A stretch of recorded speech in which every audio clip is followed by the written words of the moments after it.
Hey, all right. Thank you, everyone. I appreciate it. You guys are too kind. So, my name is Eric, and I do ERP implementations for a living. Yeah, I see your faces. It's the same look my therapist gives me. Yeah, this guy knows what I mean over here. I see you, man. Well, here's the thing. 80% of these projects fail. Let that sink in. You have better odds at the blackjack table in Vegas. And at least Vegas gives you a free drink while it ruins you. Yeah, this guy knows what I mean over here. Vegas, baby. You've been there a few times, right? I can tell. So companies spend $50 million on software, and you know what the research says?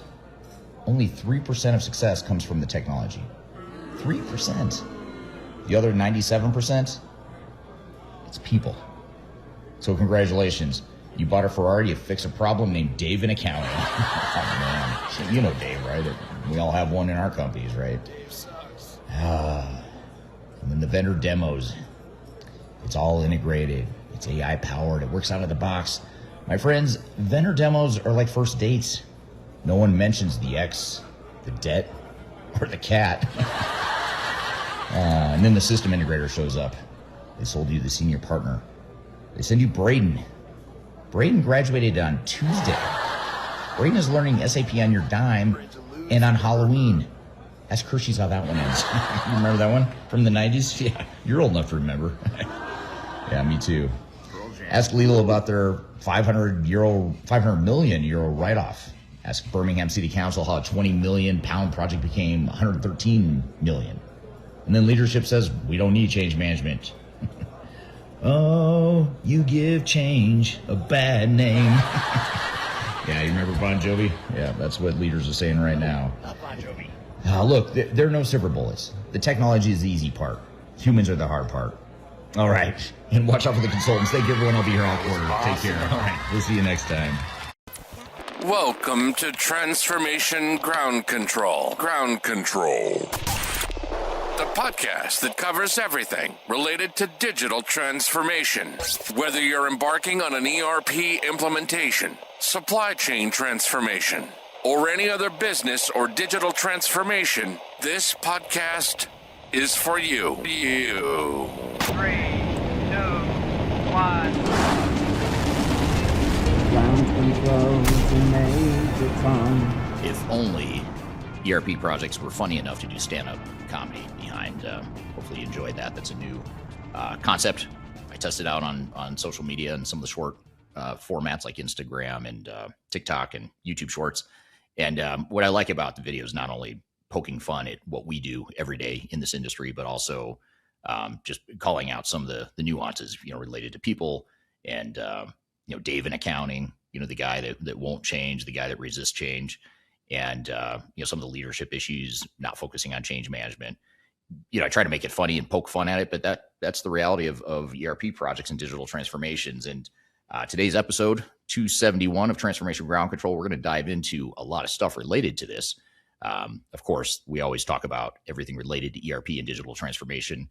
This is a tech agnostic podcast. If you haven't listened before, thanks for being here today. I'm your host, Eric Kimberling with Third Stage Consulting Group. And we've got a great show for you today. We're going to talk with Karm Saliba, who's a director at Third Stage Consulting, where I work. And he's managed some pretty large, complex global ERP implementations. And in particular, we're going to talk about a specific case study, a multi-year, multinational SAP S/4HANA implementation. And even if you're not implementing SAP, it's still really good in terms of talking to him about lessons and some of the overall case study. And what's great about this too is that Karm is a former client of ours. So this case study we're going to talk about is actually a Third Stage client. We've since hired Karm as a director here. So the client has now become the consultant. So he's going to give his perspective of having been in the client side of things for many years, running a very large, complex project for a multi-billion-dollar multinational organization. So great lessons in there that are going to be relevant in any sort of implementation that you might be going through.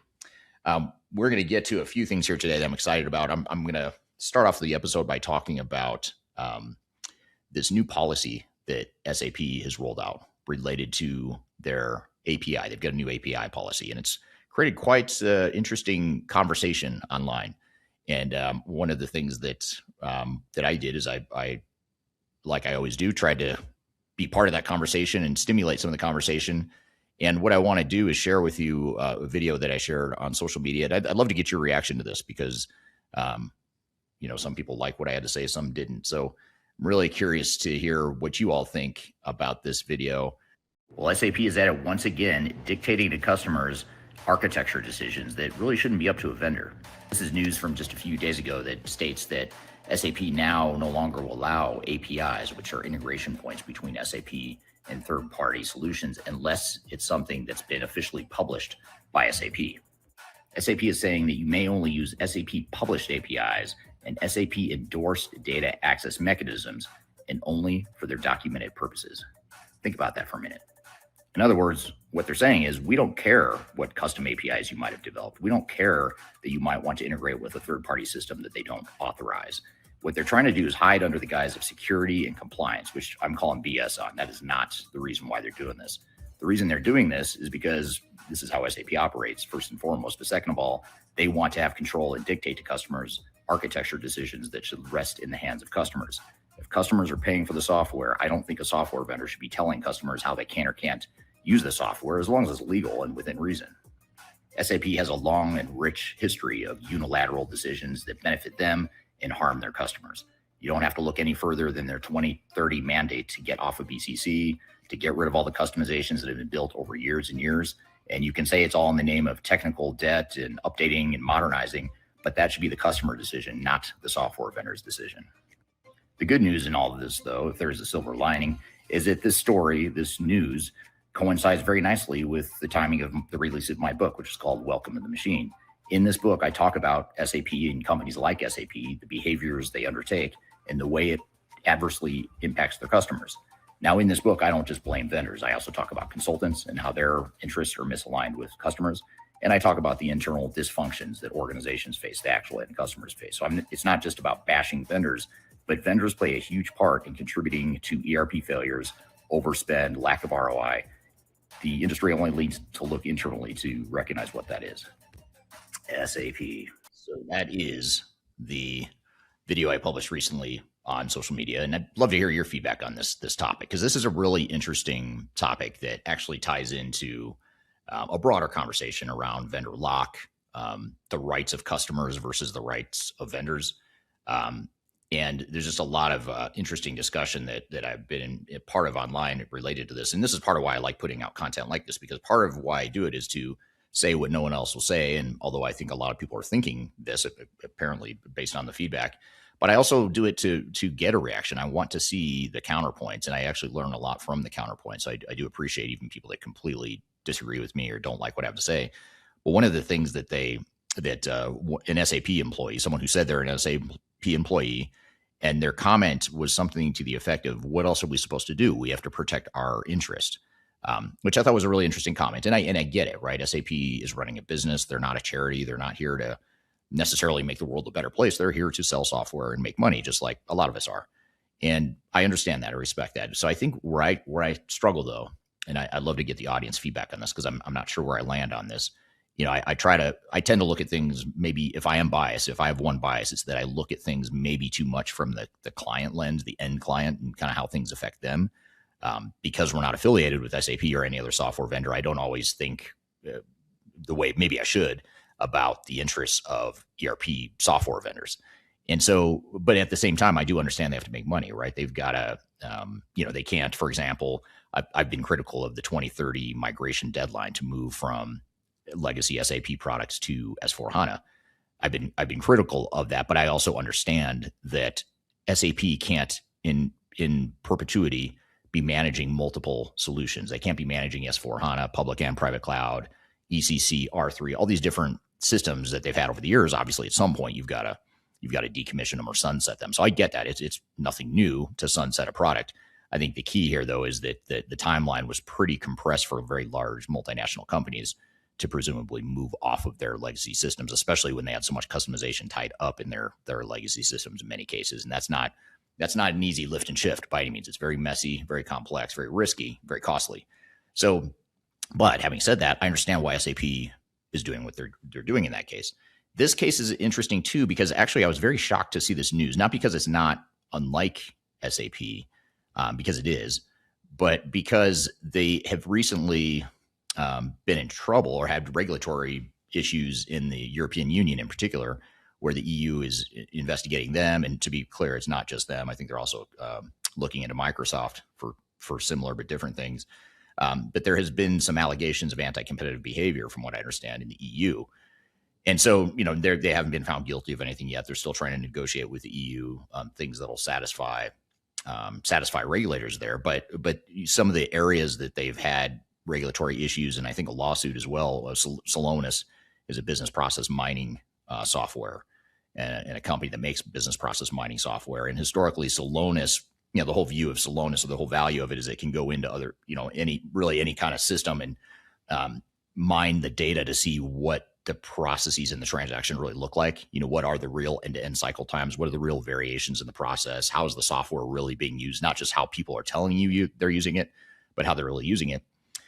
And so the reason I bring this up is because Salonis has historically been able to access S4HANA and process mine S4HANA, but then SAP went out and they bought a business process mining tool called Signavio. And once they bought Signavio, they cut off Salonis's ability to access S4HANA to do the same thing that Signavio does. So that's part of where they're running into. That's one legal hurdle they're facing, is that there's allegations that they've limited competition to favor their own business process mining tools. So again, I get it, right? They make this big acquisition of Signavio. They want people to use Signavio. Makes sense. But the big question I have for the audience here is whose interests are more important? The SAP in preserving their profit, or is it by providing choice to customers and letting the customers decide if they want Signavio or Salonis, or if they want to move to S4HANA, when do they move to S4HANA? So back to this API thing, this policy that was just released last month in April of 2026, the whole rationale here is that, and what they're doing is they're saying that they only will allow API access to S4HANA if they've approved it, if it's been sanctioned by SAP. And so the fear here, and it's not a done deal yet, this may or may not happen, but based on the way SAP typically operates, I wouldn't be surprised if this happens. But the fear is that they will discontinue the ability to access non-SAP tools that they don't like. For example, if you've got, if you've got a homegrown legacy system, they may or may not allow you to continue to integrate to that. And I guess where I struggle here is not only are you limiting options for customers, but you're also making it extremely difficult for them to have integration points that they might have to have. I mean, there's regulatory types of things. Every industry has different regulatory systems they need to integrate to. And there might be best of breed solutions that handle the system or the needs of the business better than SAP could. So, why not give customers that choice to find that solution rather than forcing them to stay within the SAP ecosystem? Now, one thing SAP has said in their PR about this so far, which, by the way, I don't think they've handled it very well. The PR has not been, the way they've messaged this has not been good. It's not very clear. They haven't really come out, at least at the time I'm recording this podcast episode. I don't believe they've come out and made any formal, like no one's come out and talked about it and had open discussion about it, but they have a site on, or a posting on their website that explains it. And what they're saying there is that, it's limiting customer options. So what I'd love to hear from they're not saying it's limiting customer options. That's my opinion, but I'd love to hear from the audience here what you think. Is this right of them to do? Should they be more concerned about customers' best interest and what they want to do? Let the free market decide. Love to hear your feedback on this. And this reminds me of a meme that I recently posted on social media, and it was a meme related to SAP, and this pokes fun. This is meant to be funny, but trying to be light about it as well. But one of the criticisms of SAP over the years is that they lock you in. And this is, to be fair, is the goal of a lot of software vendors. SAP just happens to be the biggest 800-pound gorilla, so their attempts to lock customers into a certain ecosystem and lock them into a specific roadmap and path, one size fits all approach, isn't, it's more profound, or it's more magnified with them just because they're such a big organization. So sort of a play on Hotel California by the Eagles here. You can check out anytime you like, but you can never leave. And that's Hotel SAP. For those of you listening to the audio version that can't see the graphic, it's a meme that mimics the cover of Hotel California, but turns it into a fun play on Hotel SAP. You can check out anytime you like, but you can never leave, to use the quote from the Eagles. So curious to hear what your thoughts here on this. One other thing I'll mention too is SAP has made the comment that the reason they're doing this, this whole thing with cutting off API support or limiting API support, is for security reasons. And I'm not so sure I believe that, because there are other ways. You don't need to have everyone only operating within SAP for something to be secure. As long as someone's not able to access the code of SAP or break the core SAP system at the public cloud level, I don't see why you would need to limit integration points. I think that's the customer's responsibility and the customer's risk and the customer's decision to make, as long as it doesn't affect other customers and as long as it doesn't affect SAP as a company. So in other words, if I am paying a lot of money for an implementation and for a software and for the data to reside in that software, I should be able to do whatever I want with it. And if I decide to do something stupid or something that's high risk, and I may or may not be making an educated decision, doesn't really matter. That's my prerogative, and I am the one that would live with the consequences of that if I'm a customer. And that's my view of it. Now, I struggle with this whole concept of holding a customer's data hostage potentially. I mean, it's crazy to me that now we're all marching toward the cloud, which is, you're giving up a certain amount of control there. But now we're marching to the cloud. We're adding AI agents and upgrades that we don't have control over necessarily, week to week, month to month. Now you throw in this whole concept of not being able to access your own data or not being able to integrate your own data to other systems as you would like. I find that hard to believe. I mean, it baffles me that we as an industry tolerate this, because it just doesn't seem right to me. And I think, I know SAP's got to run their business, like I said, but at the end of the day, I think it's going to hurt them. I think it's actually going to hurt them more than it helps them. I think right now in the short term, it sounds good in theory, but I think the blowback of that API policy combined with the 2030 deadline, combined with just other actions that SAP has taken over the years, I think eventually they're going to end up in a situation where they aren't the 800-pound gorilla anymore. I just don't see how you can operate with that level of hubris or arrogance and just strategic blindness to what's going on in the market around you. Now, I think they're also feeling very threatened by AI, and I think that's part of what they're doing too, is they seem to be limiting, wanting to cut off access, AI agents being able to access SAP data. And when I say SAP data, by the way, it's actually your data, it's customer data. So if I've got my own data in SAP, that's my data. That's not SAP's data. And I'm not an attorney, so I'm not here to argue the legal merits of that comment. I'm speaking as a business practical person that would say, I would argue to you that the data in an ERP system is your data, not the vendor's. Therefore, they shouldn't be telling you what you can or can't do with that data. So that's my take on it. Love to hear your feedback on it. We're going to take a really quick break, and when we come back, I'm going to give you a couple case studies. I want to talk through a couple of these case studies before we get to our guest. And I'm going to talk about, in particular, Zimmer Biomet and Haribo. We're going to talk about those two case studies, and we'll talk about some of the challenges they faced, and that's going to be a nice segue into the conversation with Karm, where we talk about successful SAP implementation. Not perfect, but it was successful. There's a lot of good lessons that we have from it, and I really look forward to having that conversation. So stick around. We'll be right back with more Transformation Ground Control.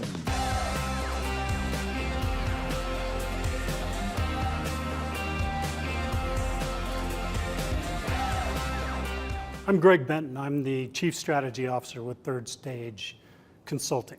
And if you are embarking on your digital transformation journey or in the middle of that journey in 2026, you're going to want to see our digital transformation report.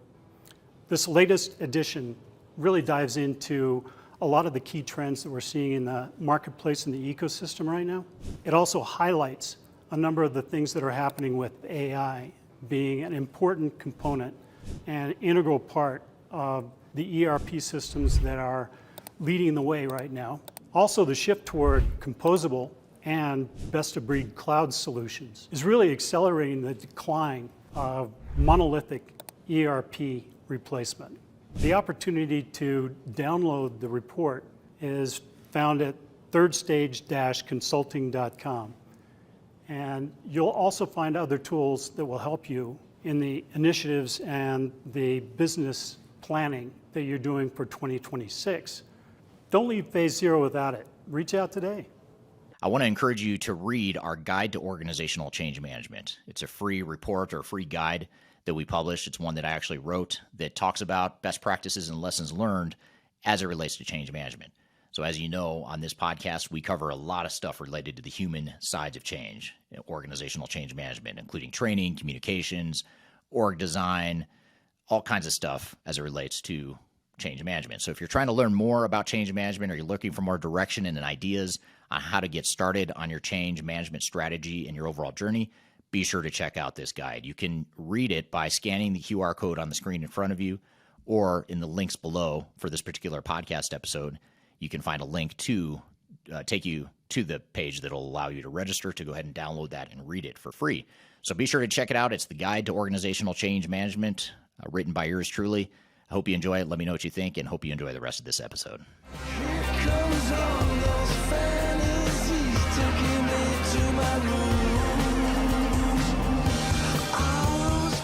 Hello, welcome back to Transformation Ground Control, the tech agnostic podcast that covers everything related to digital transformation. I'm excited for our guest coming up here in just a moment. His name is Karm Saliba, and he's a director at Third Stage, former client of Third Stages, and he was a client before he became a consultant here. And now he helps us lead and manage some of our most complex ERP projects, including some of our SAP implementations. Before we bring him on, though, I want to share with you a couple case studies, a couple public profile or publicly published case studies. And the reason I want to share this stuff is because these are just good, interesting case studies that I think we can all learn from. And the first one is Zimmer Biomet. This is a recent SAP project that didn't go well. So, we'll start with the bad news in this podcast by talking through challenging case studies, and then we'll get to Karm's discussion of a more successful case study. And I think you'll appreciate the contrast between the two. So this is Zimmer Biomet, $25 billion medical device company, implemented SAP. And what was interesting here is not only did they have a troubled, failed implementation that took a lot longer than expected and a lot more money than expected, but they also had some very material market capitalization and profitability issues or damages as a result. They lost revenue as a result of the implementation, so they could attribute some of their decline in revenue to the fact that their SAP system, their rollout, didn't go well, and they weren't able to manage the processes very effectively. And they also had a $2 billion market cap drop after going live. So in addition, here's where it gets really ugly. So they had a $2 billion drop in market cap, $75 million in annual revenue that was attributed to the failed implementation. Again, that's not just $75 million of, oops, we spent too much money. That's more, we lost a recurring annual, revenue stream as a result of a broken process or a broken rollout, presumably. And the real bad part, in my opinion, is that they laid off 3% of their staff, and they attributed a large part of that to the ERP failure. And that's just unfortunate. I mean, anytime you look at, how much money vendors and consultants are making from these projects, to leave a company like Zimmer Biomet in the dust, just out to fend for themselves in a situation where they're worse off than before the implementation, that's super unfortunate. And to be clear, I don't think this, based on what I know about this case, I don't think this is because S/4HANA was a flawed product or it couldn't handle what Zimmer Biomet needed. I think there were organizational dysfunctions and behavioral dysfunctions between Zimmer Biomet, SAP, and their system integrator, which was Deloitte. And now Deloitte's getting sued for $172 million in alleged damages. And so this is a pretty big deal, pretty big case study. And, when you look at some of the lessons here for executives, one of the things is, don't sole source. From what I understand, Zimmer Biomet sole sourced the project to Deloitte. It happens all the time with the big four. They have a way of weaseling their way into projects and or into companies and getting these sole source projects. Just because they're your auditor, because they did an IT project for you one time, doesn't mean they're the best option for you to do a big complex S/4HANA implementation, especially when this is a big, broad business transformation. And maybe there's probably, companies out there that maybe could have handled this better than Deloitte. I don't know. I don't know, who the team members were or how the approach they took. But that's just speculation based on what I've seen in the industry from other big four consulting firms. And there was leadership turnover and internal changes. So the company was a bit of a moving target as the SAP project was going. They had leadership turnover, strategic changes, operational changes. So it made, locking down the process and the workflows and the requirements and the expectations of the system, it made that very difficult. So I don't know that anyone could have overcome that dynamic or that challenge, or at the very least that alone would have made this project very difficult. They allowed costs to grow by 30% without proper oversight. So they didn't seem to have the right governance in place to manage Deloitte, to manage the project, to manage the work streams. They didn't have an unrealistic budget. When you look back at the initial budgets they had, they clearly weren't realistic. And one of the things that this is more of a recent thing that I think organizations can learn from is you can be using AI as an oversight tool. We do it all the time with our clients. I mean, our own projects, I'm constantly monitoring the risks on each of these projects because now I have access to all the projects in a way that I never did before. So, those are some of the challenges that I think these guys faced. And of course, they lost investor trust as a result of it as well. So those are some of the big challenges that this company faced at Zimmer Biomet. And when you look at those lessons learned, a lot of them are things that I cover in this book. So my book, Welcome to the Machine, is out now. You can get paperback, you can get hardcover, you can get electronic anywhere in the world. It'll ship to anywhere in the world.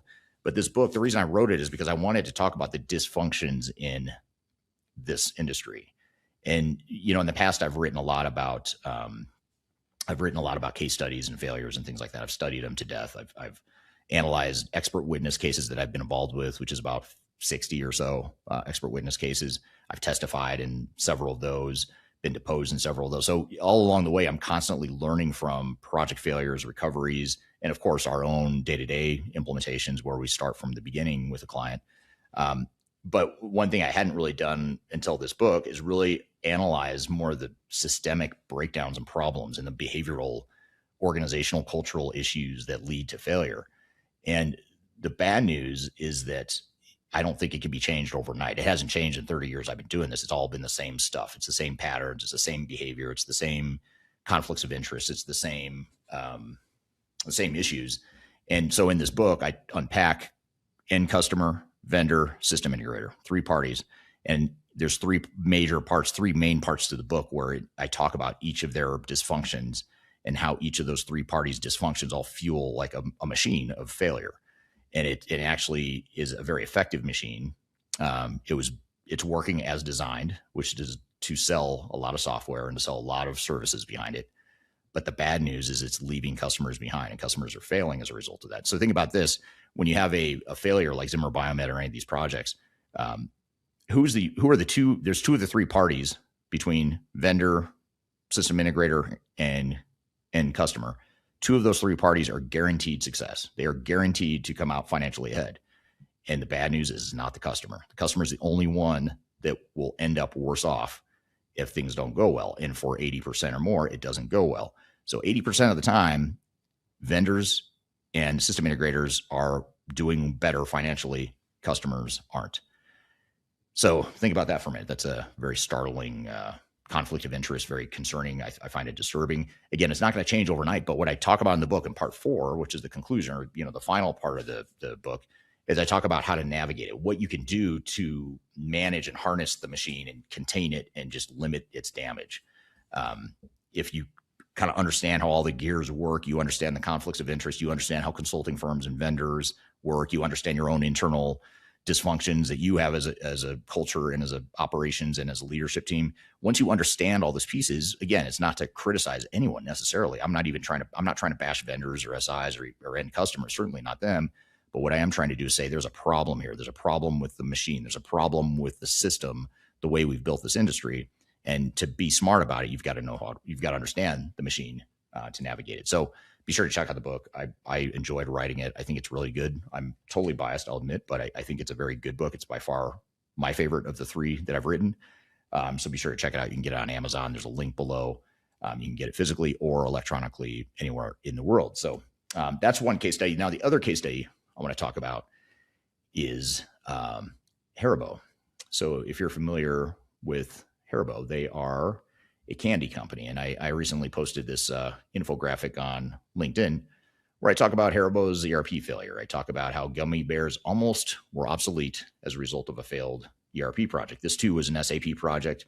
SAP shows up a lot more in these big failure case studies, mainly because when Haribo fails, you hear about them. If a mid-market food company that no one's ever heard of fails implementing something other than SAP, you're not going to hear about it because it's not as well known of a company. So in SAP's defense, you're going to hear SAP a lot more because household brand name companies are more likely to be using SAP. So keep that in mind too. But this is back to 2018. They're trying to implement SAP to improve their supply chain. But they had a bunch of issues. They didn't test adequately before go live, which led to a bunch of glitches in the system in production. They didn't have data migration figured out. It was very poor data migration. So the system was flawed, or the system wasn't flawed, but the data in the system was flawed, which led people to abandon the system because the data wasn't working or the data wasn't accurate. Lack of employee training created issues and confusion and resistance to change. And what ended up happening, the impact on Haribo, was they had severe shortages of gummy bears, distribution chaos, empty shelves, 100 million in lost sales, and sales and earnings, I should say, 100 million euros of lost sales and earnings. And some of the lessons learned are you need thorough testing, proper data migration, and make sure you've got complete training. So the good news in all of this is that when we look at these case studies, there's some common lessons learned that we can all learn from. It's not rocket science. It's not super complicated. When you hear some of the lessons learned and when we hear Karm talk, there's nothing that I don't think he's going to say anything that's, totally off the wall or some secret thing that no one's ever thought of. It's just the way that they executed, the way they led the project. They were not led. They didn't go in blind. They didn't have that learned helplessness that a lot of organizations have. So that's going to be a really interesting conversation. So we're going to shift gears and we'll bring Karm onto the show and we'll talk about some of his lessons from having done so many SAP and large global ERP types of projects. So we'll take a quick break. We'll be back with more Transformation Ground Control. I met her in a club down in Old Soho, where you drink champagne and it tastes like Coca-Cola. C-O-L-A. If you're leading a digital transformation or ERP initiative and you want to avoid the costly mistakes that most organizations make, that's where Third Stage Consulting comes in. We are an independent and technology advisory firm, meaning that we don't sell software, we don't take commissions from vendors. Our only job is to protect your interests and be on your side.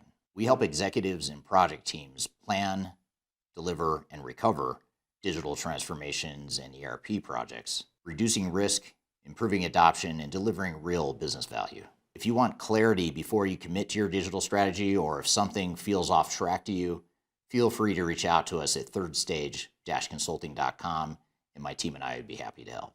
The last thing you want to have happen is for your digital transformation to end up in court.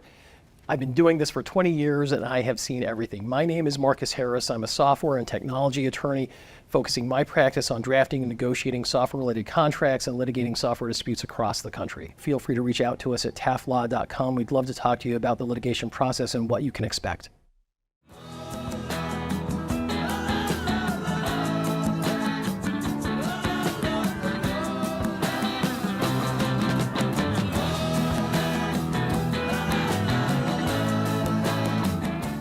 Welcome back to Transformation Ground Control. This is the podcast that covers everything related to digital transformation, the tech-agnostic view of the digital transformation space. I'm excited for our next guest, Karm Saliba. I always enjoy talking to Karm, and I've always enjoyed chatting with him ever since I met him several years ago as a client. And when I first met him, what's really interesting is when I met Karm, he was an engineering type of guy. He knew the business really well. He had some technical chops. He's a very technical person in general, very hands-on, very detail-oriented, but he can also think big picture and strategic, and he can kind of pivot around and move between technology, people, process, in a way that I think is required as a good consultant, but certainly as a client, you don't see it that often. In fact, it's hard for us to hire people at Third Stage because that's what our expectation is. It's hard to find those people that know, they can pivot back and forth between people, process, technology, strategy. They can go up at a high level and see the big picture, but then dive down into the weeds. And he's just one of those rare people that can sort of navigate all the quadrants or all the layers of change. And when I first met him, it was really funny because he was so he was recruited to be the leader internally of this company's digital transformation, which ended up being an SAP project. And he didn't know, he's the first to admit that he didn't really know what he was doing. He I remember meeting him, and he seemed like he felt like he might be over his head, but confident guy, but still uncertain. And I just remember thinking, this guy's gonna be fine. Like, he's gonna be totally fine. I'm sure, it was like drinking from a fire hose when he first got started, but I knew right away that he'd be fine because he had those raw skills, that understanding of the business. He knew the business really well. He'd been there a long time. He knew the leadership well. He understood the culture. He understood the strengths and weaknesses. He had a strong executive sponsor supporting him. The CFO was very strong, and he just had a lot of the pieces in place that you would hope to see.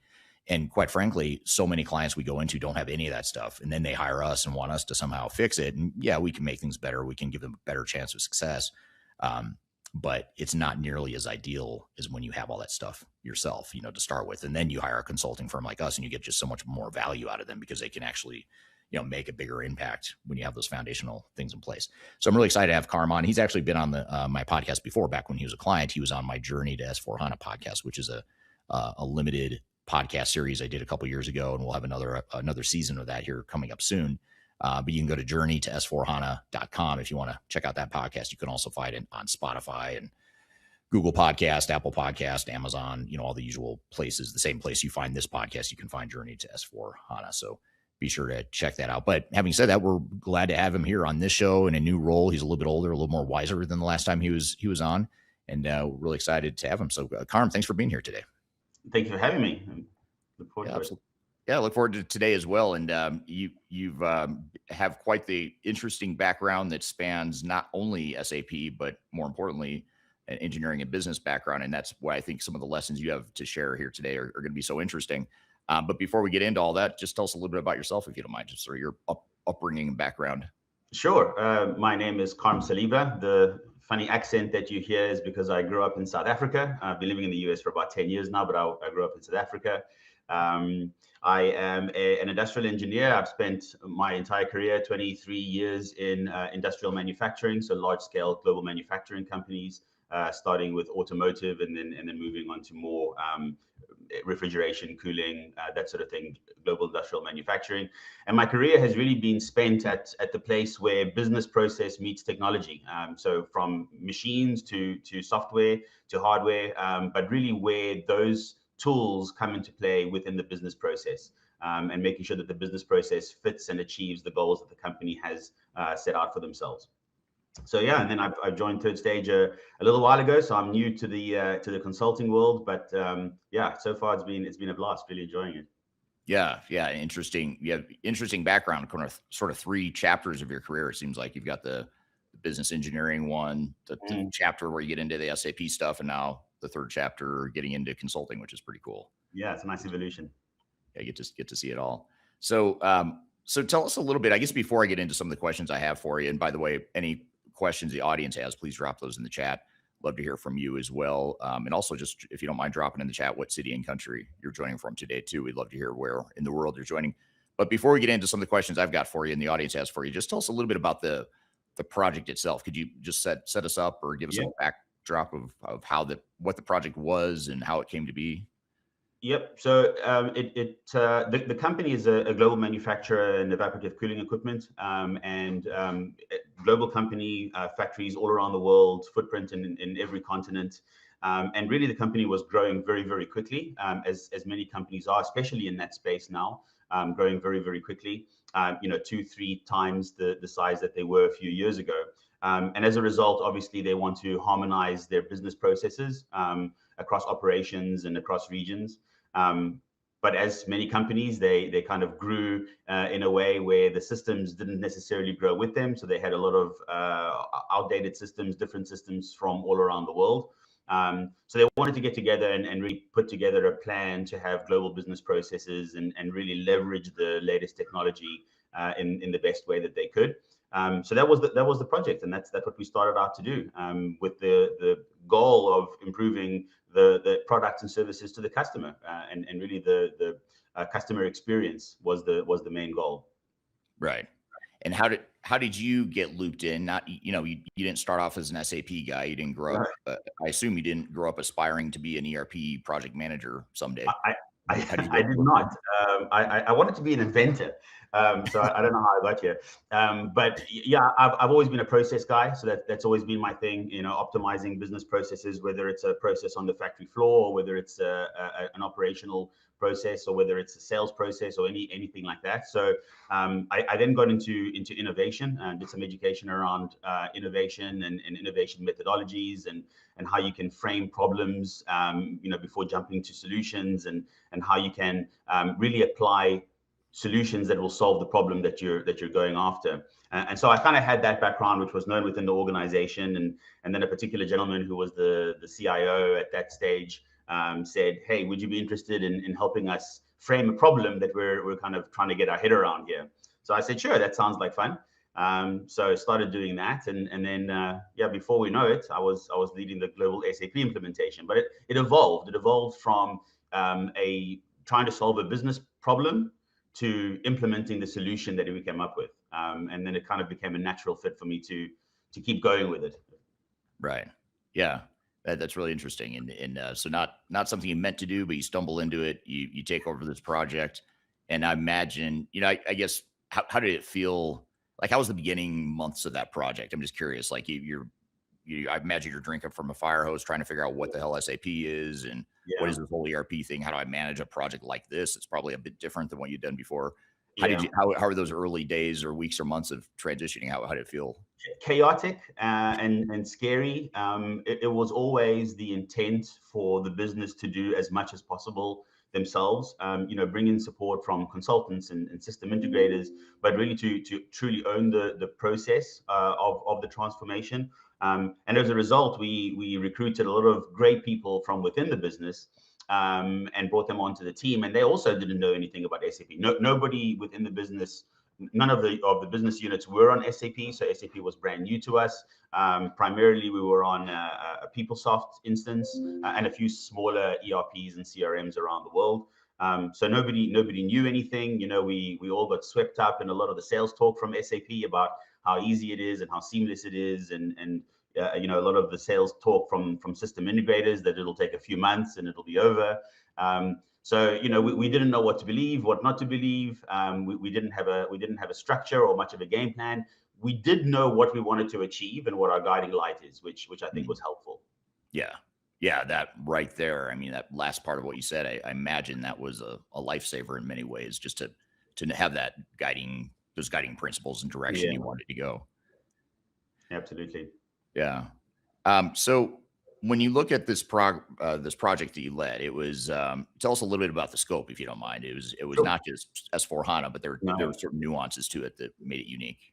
Yeah, absolutely. So S/4HANA was obviously the kind of single source of truth, the back end or backbone ERP, but it was really all encompassing. So we implemented C/4HANA, which is SAP's CRM, CPQ, which is their configuration price quoting engine, commissions module, field service management.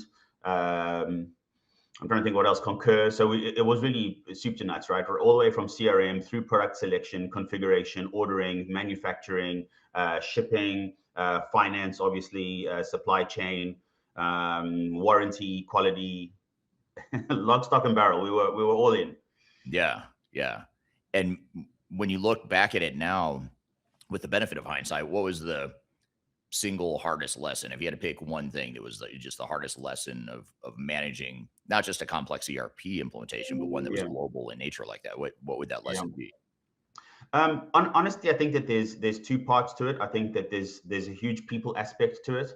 I mean, other than the technology change, and we were implementing, all those modules together.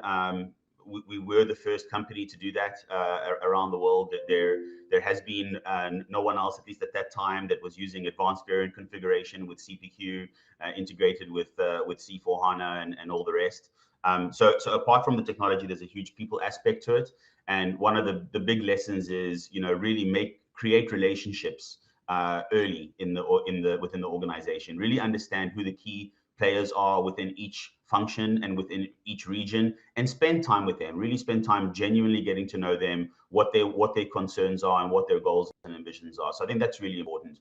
And then the other one, I hate the word governance, Eric. I really do, because for me, it's just be organized, right? That's governance. Be organized. Have a process for how you want to manage things like scope items and change requests and defects and requirements, because before you know it, there's going to be thousands or tens of thousands, and you can't manage tens of thousands of items in the same way that you manage 50 or a few hundred. So, Right. so set out a process for how you will manage each of those items, and then have a system beneath it to be able to manage them, because they're going to run away from you very quickly, and it's far more difficult to clean up than it is to do it right the first time. So those are two things that I think I learned kind of the hard way over all of this. Yeah, I love that second one too. It's cheaper, easier, faster to do it right the first time than to go clean up stuff later. And we see a lot of clients that, and I know you now as a consultant are seeing that on our side at Third Stage Consulting too. How true that can be. Yeah, absolutely. Here's an interesting question from Third Stage. Actually, we know them. We work for them. Third Stage Consulting, or someone from Third Stage Consulting on YouTube says, "What shocked you the most about this first project? Is there anything that just sort of not blindsided you, but just it really opened your eyes, really surprised you, or maybe is a little bit more difficult than you thought it would be?" Yes. So we had gone at that stage with one of the big five system integrators, for SAP. And what shocked me the most, and I think continues to shock me sort of 6 or 7 years later, is how many promises are made by many companies around methodology and process that they'll come in with and implement immediately. And it's all kind of smoke and mirrors to an extent. Yes, there is methodology somewhere hidden deep down inside a filing cabinet somewhere, but it's not as cookie cutter as one might think to implement some of these processes. So that was a shock to me. I would have thought that these multi-billion-dollar companies would have it down, they'd have a recipe, but there isn't really one that I've seen. Yeah. That's interesting. And you guys, I mean, maybe talk about that for a second. You guys started with a large Big Four system integrator, and then you switched midstream. Can you tell us a little bit about that, like how that came to be and how that transition worked out? Yeah, absolutely. I mean, the company is a legacy company. They've been around for 80 plus years, and with a company that's that big, a billion-dollar company, there's a lot of inertia, obviously, when you're making a change like this, and when you partner with another very big company or even bigger company, you've got to manage your own inertia as well as theirs, and that can become quite difficult. So with large companies and large system integrators, there's a lot of red tape. There's only so much you can escalate. And so when you do run into problems, and you inevitably will, regardless of how good they are, and they certainly brought a lot of good, right? I don't want to make it sound like it was all negative, because it wasn't. There's a lot of inertia that you've got to manage. You've got to talk to this team, you've got to speak to this person, and then they've got to escalate. And so we switched to a much smaller partner, or a couple of smaller partners, kind of halfway through the project. And many people thought we were nuts. Like, how can you, towards the end of blueprinting, switch system integrators? You guys are lunatics. But it worked out for the better, because they were a much better fit. They were more agile. They were more nimble. They were able to pivot much faster than some of the bigger system integrators had. Right. Yeah, super interesting. And that seemed to work out well for you guys, right? To switch to that smaller integrator. It did, especially with what we set out to do, which was to own as much of it as possible. Right. You want a partner that is looking out for your success and that wants you to own it at the end of the day, as opposed to a company that's trying to take as much of it as possible from you. Yeah.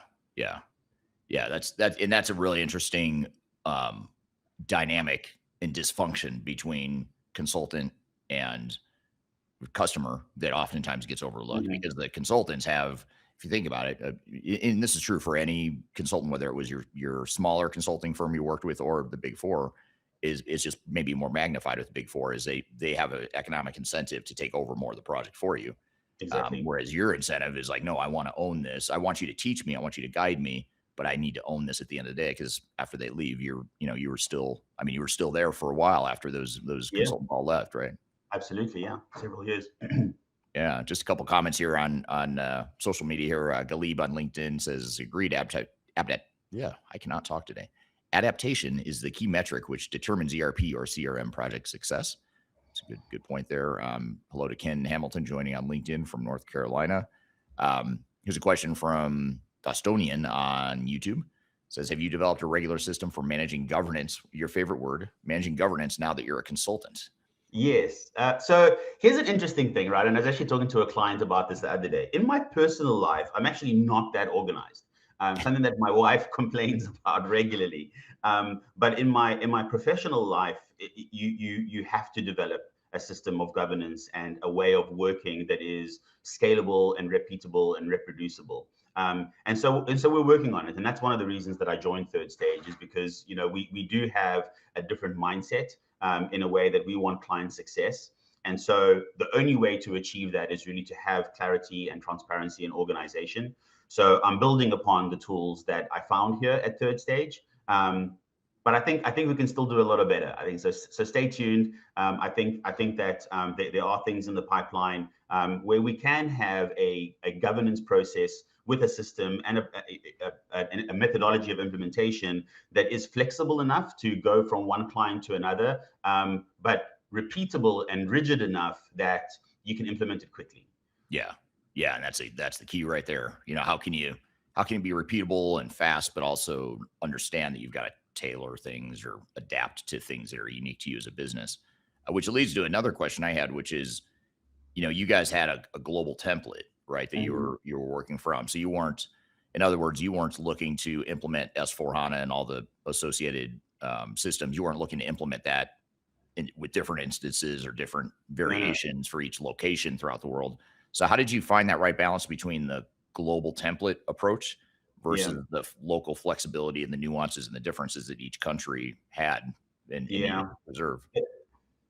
That's a really good question, Eric. And I saw it obviously in the big SAP project, and I'm seeing it now afterwards as a consultant, that everyone, every region, every department feels that they have that they're unique and that they're special. And many times they're right.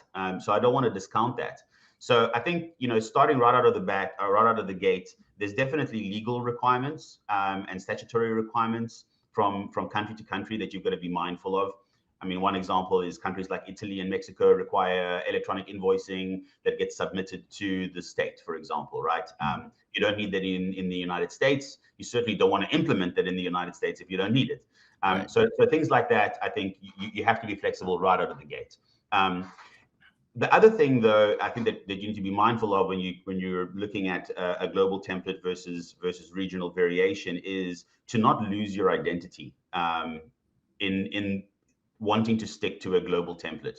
I think so. You hear a lot about best practices and processes that should be implemented out of the box. I think that's true for maybe 70% or 80% of the business processes, but understand that there is a secret sauce that the company has, and also a secret sauce that potentially some regions might have. And you don't want to lose that. You don't want to lose that identity, right? So if you have a go-to-market strategy that is different in Europe compared to the way that it is in North America, don't change that at the detriment of your customers in the name of best practice or global template. Right. No, it's a really good point. And I think, this industry, the technology industry, I think has a bad habit of convincing customers that they're not that different. Like, hey, you're not different. Like you're not that different from any other engineer to order manufacturing company that has a global operation. So stop trying to be different. Just use our software the way it was built. It's almost like you're the problem, not us. Our software is awesome. Just figure it out. Right. It's best practice. We've got, fit to standard, all that stuff. Yeah.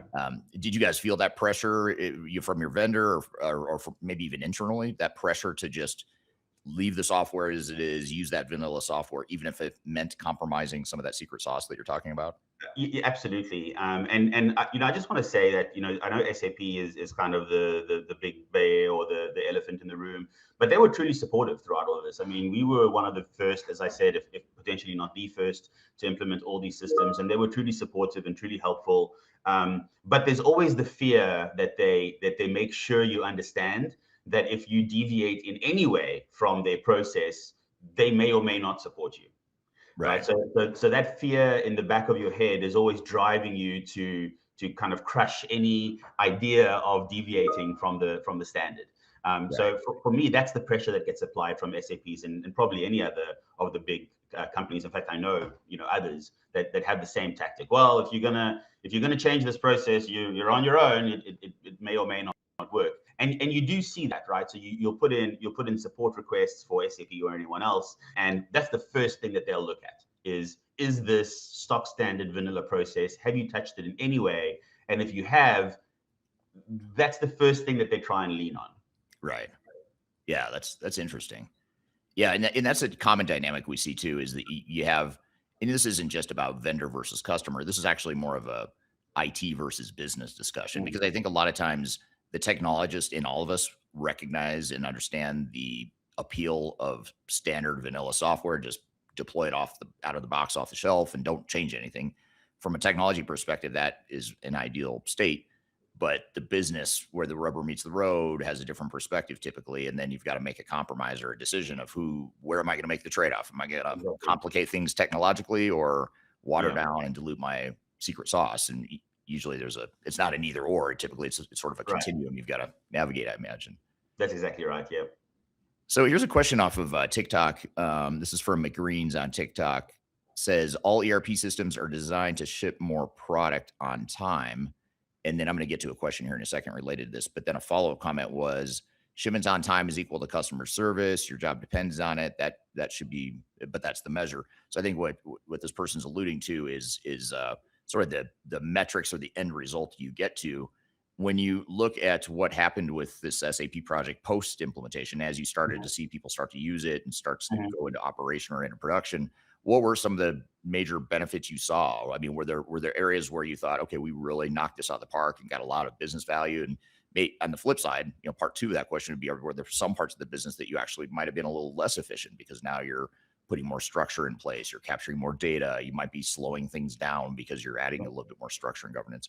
Tell us a little bit about that, just from a business value perspective, if you don't mind. It's a multifaceted question. I could spend a long time on it, but I'll try and keep it as short as I can. So yes, there's definitely places where we added value. There's a lot of automation in SAP that came to, that is usable and able to eliminate steps and processes.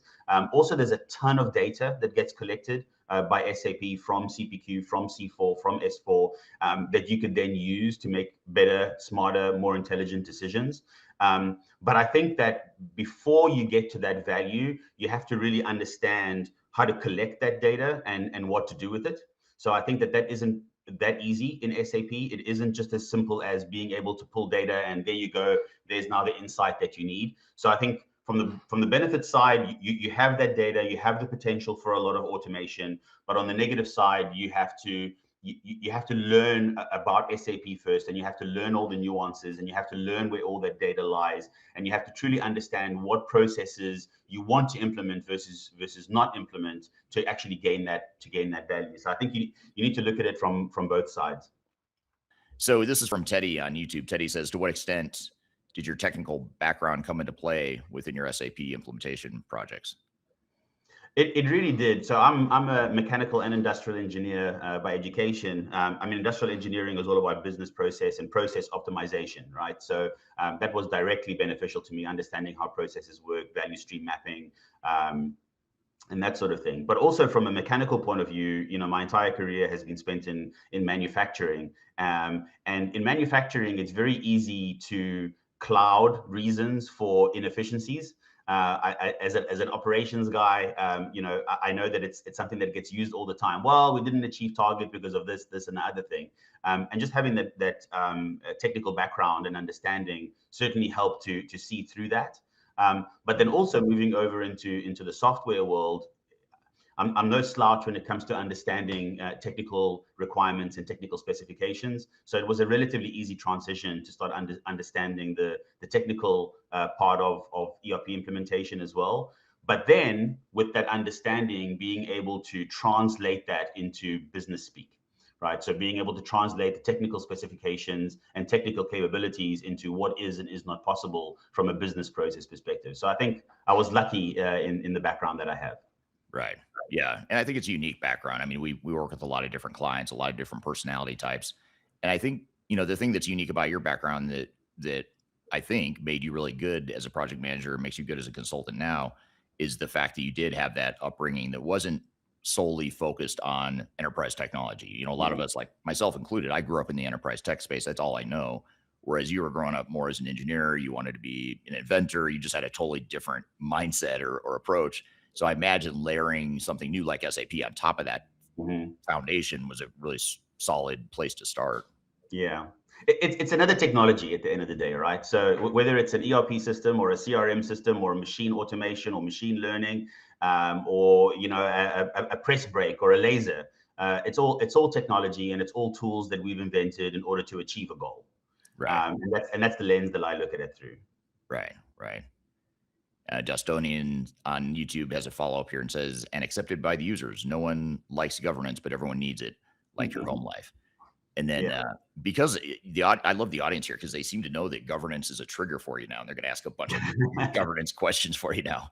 But here's a question from Ken on LinkedIn. Ken says, is that lack of independent governance practices the primary reason for the 70 to 80% failure rates of digital transformations? If so, how do we communicate the importance to clients? So from a fellow consultant, what are your thoughts here? I wouldn't want to take a guess as to the percentage. I think that the lack of independent governance practices and structure is a big part of it, yes. But I also think that, from what I've seen, people lose themselves in the transformation. As I alluded to earlier, be careful not to break who you are as an organization in the name of best practice implementation or in the name of a deadline or, some other sort of fictitious line in the sand that you've drawn. I think that also leads to the 70 or 80% failure rate. So I think it's a combination of things. Certainly the lack of governance has a lot to do with it from what I've seen. Yeah. It's hard to peg any one thing that's the main driver for failure, or even if you ask me to name 5 reasons, it's like, okay, I can give you 5. They're probably pretty common, probably cover a lot of the failure points, but there's just so many things that go into a success or a failure and so many variables you've got to get right. It's almost like from an engineering mindset like yourself, it's almost like you've got to design things in a way that fits that business. Exactly. And the way you design your program and your project for your company is probably going to look a bit different than what might be optimal for another company too. And back to your point earlier about methodologies and being able to be flexible, but yet repeatable, all that stuff. I mean, that's the tricky part of these projects is trying to find that right balance. Right. So here's a question from Megan on LinkedIn. Megan says, did you ever stray from there? And I think she means SAP's S4HANA's processes because you believed it was not best for the customer, and was it worth it? There's one sort of really big one that comes to mind, and it has to do with scheduling. So order scheduling within the plants. SAP has some really cool technology and automation around scheduling. And we implemented it, and what happened was that it created a lot of confusion. This was still in the testing phase, so we weren't live yet, but during testing, there was a lot of confusion around how the system had scheduled orders, how the system had allocated parts to certain orders, how it had reallocated parts from orders to aftermarket orders and vice versa.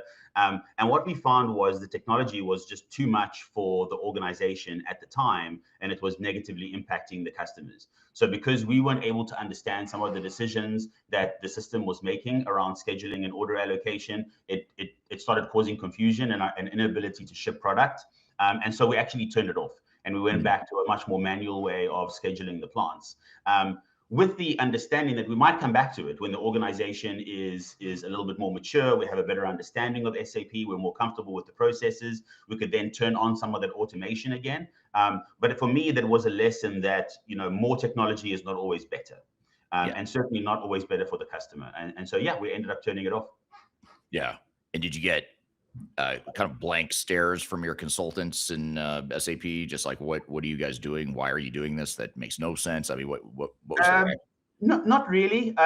Honestly, I think that we had established ourselves as the leaders in the project, and so we didn't get any blank stares.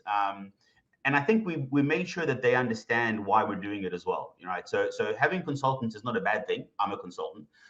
But treat them as part of the family, right? Treat them as someone that's coming in that you can learn from, that you can bounce ideas off of, with the end goal in mind. At some point, they're going to leave, and then it's your baby, right? So I think that we had established that right from the beginning, and so we didn't get too much pushback. I think everyone understood why we were doing it. Yeah, you make a really interesting. You sort of glossed over it, but I want to hone in on it because it's really important. But you said that the consultants and SAP knew that you guys were leading the project. Yeah. I think that's huge because I was engaging in social media. I think it was on LinkedIn the other day, and someone came up with this term. This is not my term, but I love this term. It's a term that they said it sounds like power inversion, where like the vendors and the consultants are leading and telling you what you need to do. And then, you're kind of following them. Whereas you said you did the opposite. And I think that power play, I don't want to call it a power struggle, but you had a clear authority, right? And I think a lot of clients we work with are either afraid, don't want to, don't have the knowledge, or don't feel confident enough to take that leadership role. How did you guys, I'm just curious to know, like, how and why was that the approach? And I totally agree with it, by the way. I'm not challenging it, but I actually want to hone in on it because I'm trying to figure out what did you guys do differently and why was the organizational behavior internally so different for you guys to where you knew that you needed to take the leadership role, even though you weren't the experts. You had never done an SAP project before. You didn't have all the answers. So how did you get there? Because we know our customers and our business better than any consultant ever will. And that was an important understanding that we went into the project with. And all those things that you said are true. We were afraid, we were clueless, we were unsure. All of those things were true, but we knew that we knew our customers and our business better than anyone else. And so what we wanted to do is get the expertise and fill the gaps that we knew that we had. We didn't want to hand over our business to somebody else. And that was just a decision that you make right up front, right? Knowing that you're going to be afraid and you're not going to know what to do, but you're still going to be in charge. What Karm just said there is one of the most important things you might hear in this entire podcast here today.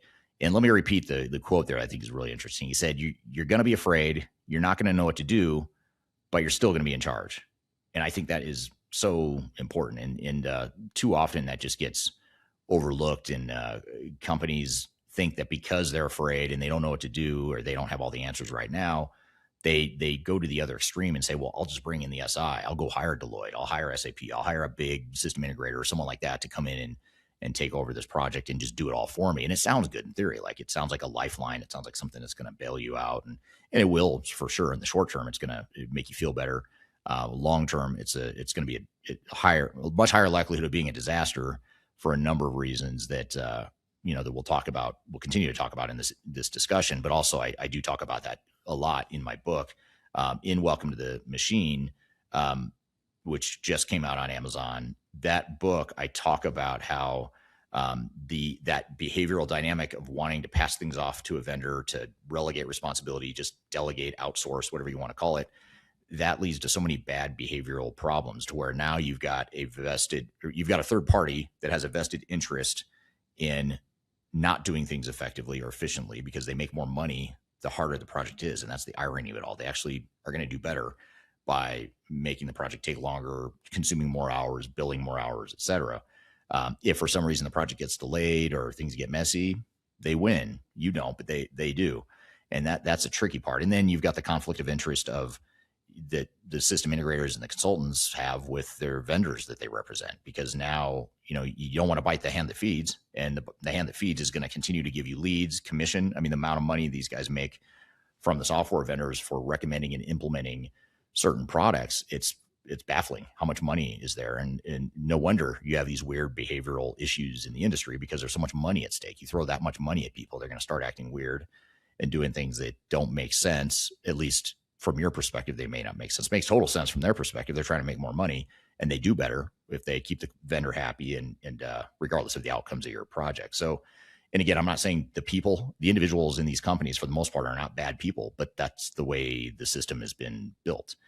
So of course you're going to get weird behavior from otherwise normal people, otherwise ethical people. You're going to get stuff that seems shady. And I know when I was at PwC, I felt super weird. I never quite felt comfortable the entire time I was there. It just felt a little dirty, like I just felt like this just doesn't feel right. And so that's, I think was pretty telling, and there was no changing it. Like, I couldn't operate independently outside the machine. The machine is what it is. It's the expectations are set. The incentives are set. You're not going to deviate from that. I tried, and it didn't go well early in my career. I'm surprised I lasted as long as I did there, to be honest, because of that. And the reason I left and the reason I started my own company is because I just couldn't do it anymore. If I wanted to be in consulting, I had to do it a different way. And there weren't any independent tech agnostic firms out there that only represented clients' interest at the time that I started my previous 2 companies. So so that's the lesson there. But I think with getting back to what Karm is saying, you're going to be afraid, you're not going to know what to do, you're still going to be in charge. That's the mindset that separates successful projects from failed projects. Most companies do the opposite. They hire a big consulting firm or integrator. They're intimidated because the consultants all know SAP, and they just hand over the steering wheel. And the problem is that those consultants don't know your business the way you do. And you need that knowledge of your business. I know we're all talking about fit to standard and clean core and software best practices, and don't worry about your current state because you're going to throw it out anyway. That's garbage. That's a highly risky and reckless way to manage a project. So you do have to understand the way things work today. You certainly need to understand the way things are going to work in the future. And you need to understand the gap between the two and what you're going to do to address that gap. And those outside consultants that are focused on building SAP are not looking at your business the way you would, or that an agnostic, someone that's not focused just on technology, the way they would. And you also have to remember that the consultants are going to leave in 18 months. You're going to be living with the system for 10 or 20 years if all goes well. And if it's a good system and good deployment, you might end up with that system for 10 or 20 years until things change and you grow and you need a new system. So the hardest part of these projects aren't the technology. It's getting comfortable being uncomfortable. It's knowing that you can lead without all the answers. It's saying no to a vendor or a Big Four partner when your gut is screaming that something's off. And so it reminds me actually of another client who's been on this podcast before. And he's another person similar to Karm. He has a business background in HR and operational background, knew very little about ERP and IT in general, but he was handed the keys to this big, massive digital transformation. And he was actually the best person I could imagine. He had all the characteristics you want. He was a strong leader. He knew when to ask questions. Something didn't make sense, he would question it. He wouldn't just say, well, they're the experts, so I'll just defer to them and assume they're right. He very much had a trust but verify mentality. He had ownership. He had extreme ownership and accountability of the project. He wasn't the type that was going to, wasn't going to let the SI go off and do their own thing, but B, wasn't going to be the one to, he knew he was going to be held accountable. So he just acted accordingly, and not enough leaders do that. And one example that he did is he actually was able to at one point scale back the overall SI team. So they made a conscious decision and a deliberate decision to slow down the project to extend the timeline. But then they said, by the way, Big Four system integrator, we need you to scale back your staffing because now you're not going as fast as a pace. You don't need that level of staffing to accommodate a compressed timeline that we're not sticking to anymore. So, and that's a really hard conversation to have. And that was a super painful, interesting conversation because the way the Big Four firm resisted that was unbelievable. They pushed so hard to keep the staffing the same, even though they were deliberately, materially extending the timeline, knowing that they're going to run at a slower run rate intentionally because they just weren't able to keep up at the pace they were going. And the SI didn't want to do it. And that tells you all you need to know right there. I mean, if you want to do a little social experiment, if you're working with Big Four, any big consulting firm right now, just try it. Just say, hey, what if we doubled the timeline and reduced your staffing in half? See what they say. And, I think you'll get a lot of gaslighting. You'll get a lot of, like, why would you go so slow? Why are you listening to that podcast? Why are you listening to Transformation Ground Control? They're not speaking the way we want, the things we want you to hear. So, I'm being somewhat facetious, but if you've ever had that conversation, I've seen it enough in my career to know how much blowback you get from vendors if you try to push back. So, lesson here though is it doesn't matter. It's not about making friends here. It's not about keeping your Big Four, your big system integrator happy. It's about owning the project and knowing that you're going to live with the outcomes when all is said and done and all the consultants leave the room. So own it, even when you're afraid.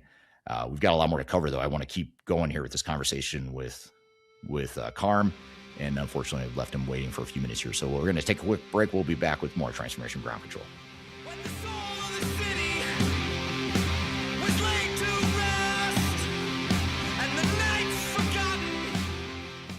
If you're about to embark on the jungle of digital transformation, check out my new book, Welcome to the Jungle. It's a book that just came out in late 2025. It's my second book, and it's a book that focuses on digital transformation failure case studies and talks about the lessons and takeaways from that.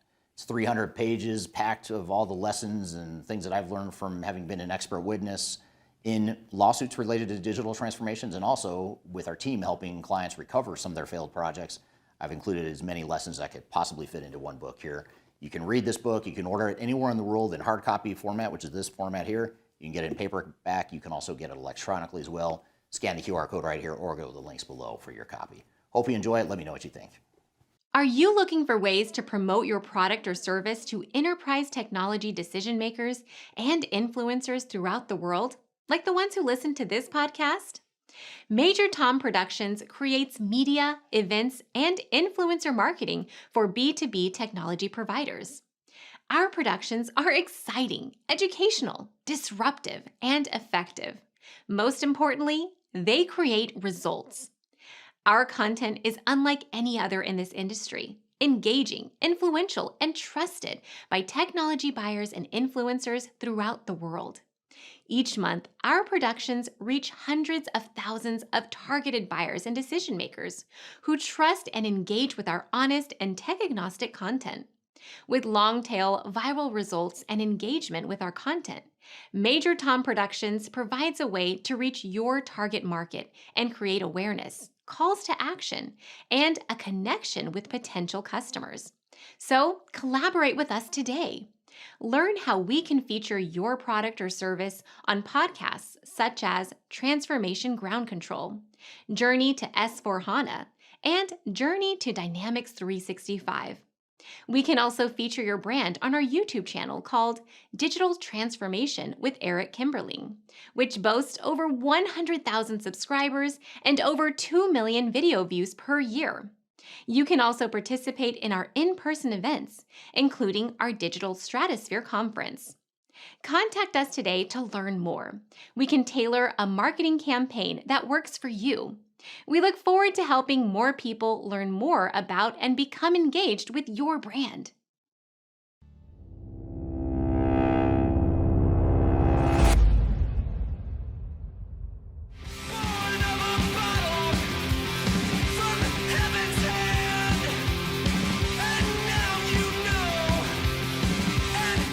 Hello, welcome back to Transformation Ground Control. I'm here with Karm, Saliba. We're talking about SAP implementations and lessons from one particular global SAP implementation. You know, for those listening that have not been through an ERP implementation before, that's something I would really think about is like, how can we navigate the fact that we are afraid, we don't know, we don't have the answers, and you're bringing in these experts. In some cases, it can be intimidating and overwhelming to where they do know, they do have the answers about the technology. They've done this a million times. And so you want to, like you said, you want to bounce things off of them, make them part of the family, but you have to have that clear reporting structure that says, you know, Karm is in charge of this project. He's ultimately going to decide what's right for this business, not the vendor, not the consultants. And I think it's interesting because a lot of people in the technology space really struggle with that. I think they want to be like, I'm the technologist. Let me do this for you, Mr. or Mrs. Client. Yeah, that's it. That's really interesting.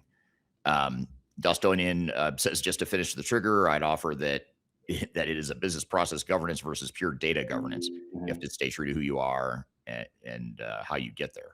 So very much validating, echoing what you just said.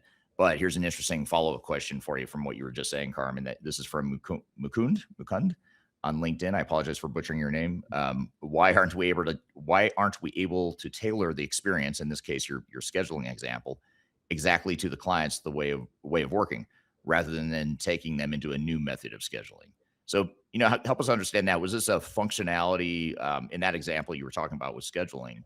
Yeah. Was that a functionality gap? Was it just a different way that SAP handles scheduling and it just didn't work for you guys? Or maybe no, it wasn't a functionality gap at all. In fact, it was the complete opposite.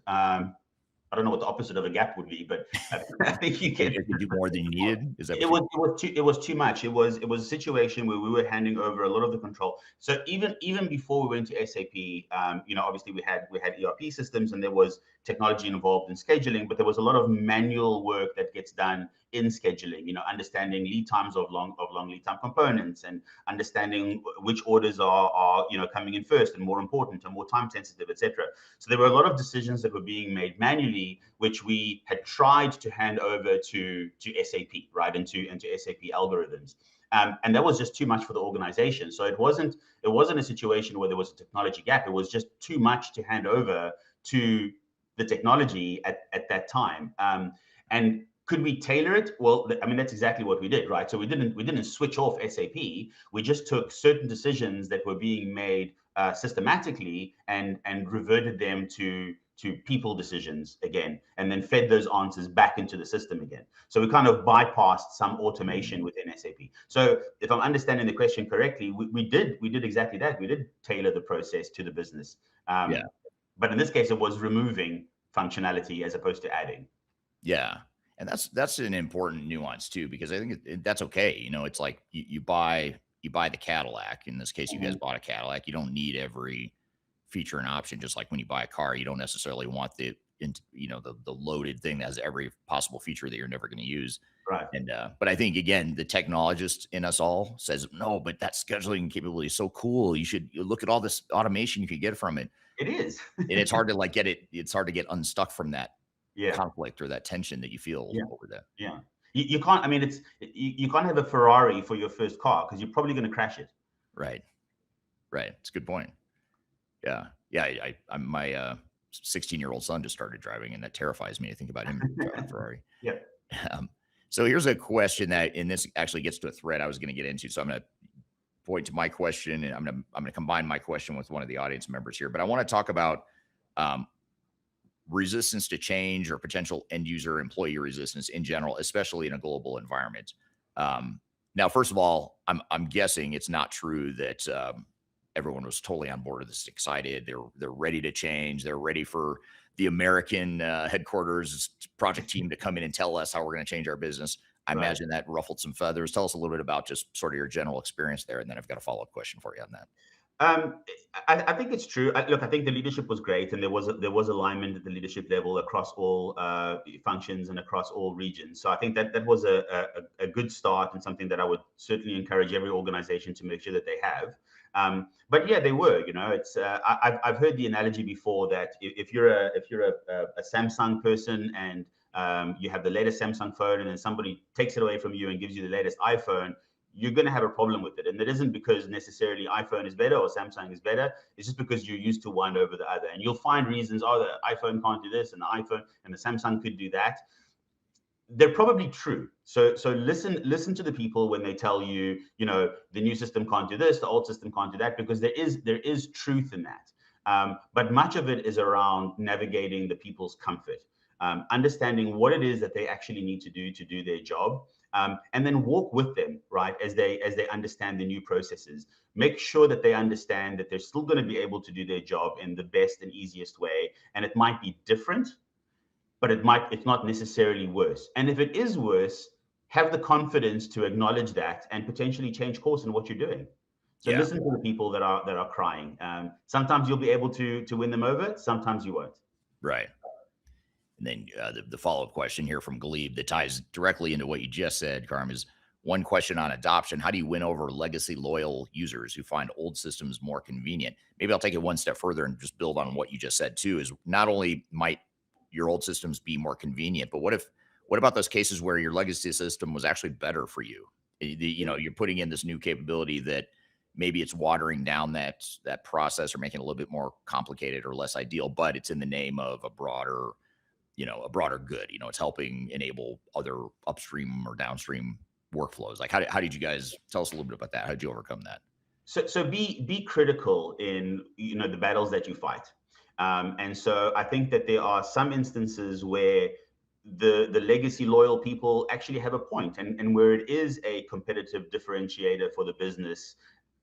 Have a look at how you can keep that, even if it means stepping outside of the process or the system rather. I mean, with the advent of AI and AI coding, you can build sub-processes and applications that can tie into your ERP system, which allows you to keep your competitive advantage by not sticking to the standard vanilla process. And in others where, you know, you do feel that we need to stick to the template over here, understand that the people that are legacy loyal are just that they're people, they're human beings, and you're changing the way that they've probably done business for many, many years, and that's why they're so adamant about it.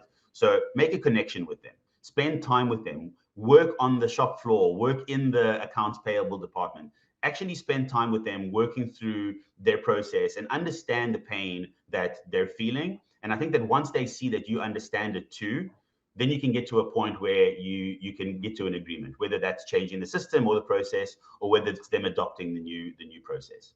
Right. You're not going to win all of them. Yeah. Yeah. Well, especially in a diverse global organization with thousands of people, you're just, those are thousands of different opinions and mindsets that you've got to figure out how to change or get on board. What about from a looking more regionally and geographically at this?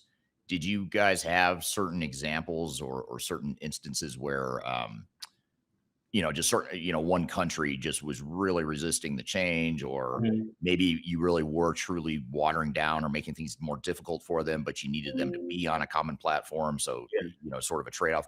Did you have anything like that was a big deal for you guys? We did. And I'm smiling because I'll make sure to avoid what country or region I'm talking about. I'll try to guess. Resistance. Try to offend everyone on the call here. Yeah, exactly. Resistance shows itself in many different ways. Okay, so it's not always going to be somebody banging their fist on the table saying, I don't want to do it. Sometimes resistance might look like a region or a department going along with you and then saying that they're gonna do what the global template says, and then you'll find afterwards that they've developed an entire shadow process or shadow system to work around you. So that's one way that resistance could show itself. Another one is, somebody banging their fist on the table and saying, no, they're not going to do it. Unless you meet every one of their requirements, they're not going to change. Another one could be where they try and, win you over and persuade you why their idea is better than yours. So I think you've got to be adaptable when it comes to facing resistance like that, and understanding what it is that you're dealing with, and then tailoring your approach based on the specific case, right? So in the case of a region that says that they've adopted a process, go and follow up afterwards. Spend time with them after the fact and kind of do an audit to make sure that they're adopting the process. Right. So there's many different ways that you'll face resistance, and you've got to tailor your approach. There's no one size fits all, and I think that's the message here: is don't try and make it one size fits all. Again, you're dealing with people. Right. Well, as badly as I want to ask you, tell us which country was the hardest one from a resistance to change perspective. But I won't ask that, partially because I think I know which country you're talking about. It just because I knew you guys at the time and you were client ours. But I'm not going to go there. Anyway, what about when you're in the planning and design phase of these sorts of projects? Like, were there any lessons you had from the early stages, like things that you did well that really set you up for success, or things that you wish you would have done differently during the planning and design phase that would have better enabled success? Yeah, I think from a technical point of view, don't underestimate data in any way. I think a lot of organizations do. I think a lot of organizations see it as a secondary thing to the process. It is not. So set up a framework around data ownership. And then set up a team, because no matter how much effort and energy you put into data up front, it's going to require rework after go live. It is. It's just going to, whether it's the customer master or vendor master or materials or you name it, it's going to require rework afterwards. So set up a team that truly understands the data and understands implications of decisions that you make around data, and have that team at the ready, and bring them along with you right from the beginning. So I think that's one very important aspect to consider. Yeah, data is becoming more of a discussion point here in recent years. It's always been a big deal. I mean, I could go back 10 or 20 years of my career and people were talking about data, but now it's just different, because not only do people have more data accumulated that they've hoarded, as an organization, they don't know what to do with it. Yeah. But now with AI and analytics and all that stuff, it's becoming exposed. You're exposing the fact that you don't have good data. And when did you guys start data? Like, was data on your critical path in the project? Did it cause any delays? Did it push things out beyond what you would have otherwise experienced? It did. So we did have some delays as a result of data not being ready. But I think that the biggest lesson or the biggest hit that we got was after go live, where you extract data and you cleanse and you transform and you load it to the way that you think it's going to work. You don't really test the process with all different kinds of data. You usually test it with data that you know is good, and so you get hit by it after go live. So I think that's where we kind of learned the biggest lessons is make sure that you have a plan in place to be able to make fixes while the company is running with data, because that's where the rubber really meets the road. Right. And speaking of doing all this stuff while the company is running, how did that affect your resources, your your internal resources, your internal ability to support the project, the internal ability to make decisions quickly? How did your day-to-day operations and realities affect the idealistic state, of a project where in a perfect world you would have unlimited resources and access to information right when you needed it? Like, how'd you guys balance that, or what were some of the challenges you had there? Well, it's a really good point, because when you start at a project like this, people are, they'll give you resources and they'll say everything's fine and go ahead and use the best people. But then as the project progresses and when days turn into months and months turn into years, those people typically get consumed back into the business. And so just keeping the lights on, tends to take priority then over the project after several years. In the beginning, yes, this is the number one most important thing, and everyone's all about it, but that tends to fade over time. So you have to, again, in the same way that you would with data, establish a process team. A team of individuals that are dedicated to business process optimization, that are permanent members of this team. And don't see it as an ERP implementation team. See it as a business process optimization team. Because especially in today's world of complexity and ambiguity, you need it. Right. It's not a temporary thing. So that's a really interesting point that you make, Karm. And here's a quick myth buster for what we've been talking about here in the last few minutes. And that is that best practice is not best for you. When a vendor says just use the standard process, it's best practice. What they're really saying is that's the way the software was built, and that's what's easiest for us to support. There's no such thing as best practices. I'm just tired of that word. I'm tired of arguing with people on whether or not it exists. Now, I do think, now to be fair, I do think there's technology best practices in terms of how you, architecture maybe, or like how you build cybersecurity protocols. I'm not talking about that. I'm talking about business best practices, like vendors that say that their workflows, their business processes are best practice. That is not true. It's just not. It's in my opinion, it's undisputable. You can't. There's no logical way that is true. There might be some processes that work really well for you that are big improvements for you. It doesn't make it best practice. There's going to be some that are watered down, oversimplified processes that don't fit the complexity of your business. That's not best practice. It's the way the software is built. It might be the way they deployed it with another company that was sort of like you. Still doesn't make it best practice. And when you think about your competitive advantage and the things that make you different, you need to listen to that. You need to look at that, because vendors have this uncanny way of making you the problem. When I say vendors, I mean the software vendors, the system integrators, the ERP consultants. They have this way of making customers feel like they're the problem. You don't want to change. You don't want to follow best practices. You're resisting change. So those are all things you've just got to be aware of, and we've got to get past that as an industry, because it's getting old, and the collateral damage that it's causing is I think there's enough evidence to suggest that we need to stop using the word software or business best practices, because they don't exist. And what's best practice in SAP or Oracle or Microsoft or any other ERP is a generic process designed to work for the average customer in the average industry.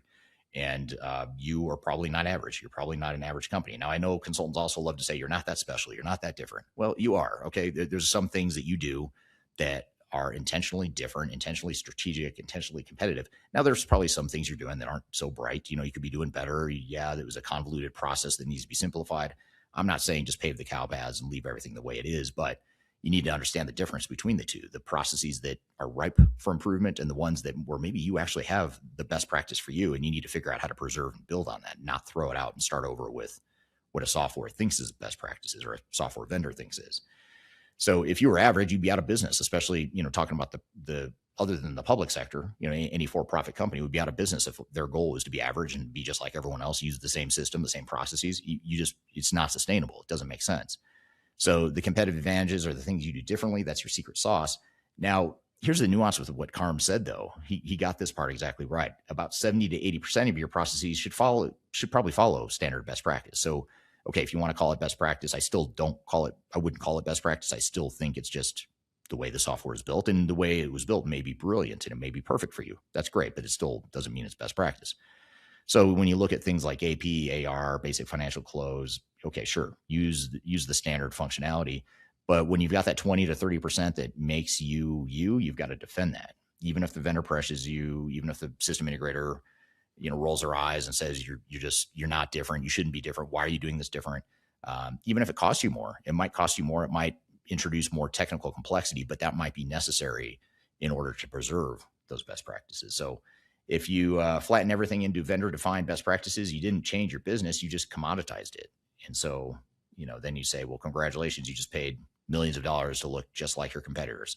And no one wants that. So best practice isn't necessarily best for you. Understand where best practices do apply and where they don't. And where they don't, that's where the risk is. That's where the cost is. That's where these projects come off the rails because you didn't plan for that 20 to 30% where standard functionality isn't necessarily going to fit. So that's what I think about that. I'm sticking with it. We're going to take a quick break. We'll be back more. We're going to jump back into this conversation with Karm. We'll be back with more Transformation Ground Control.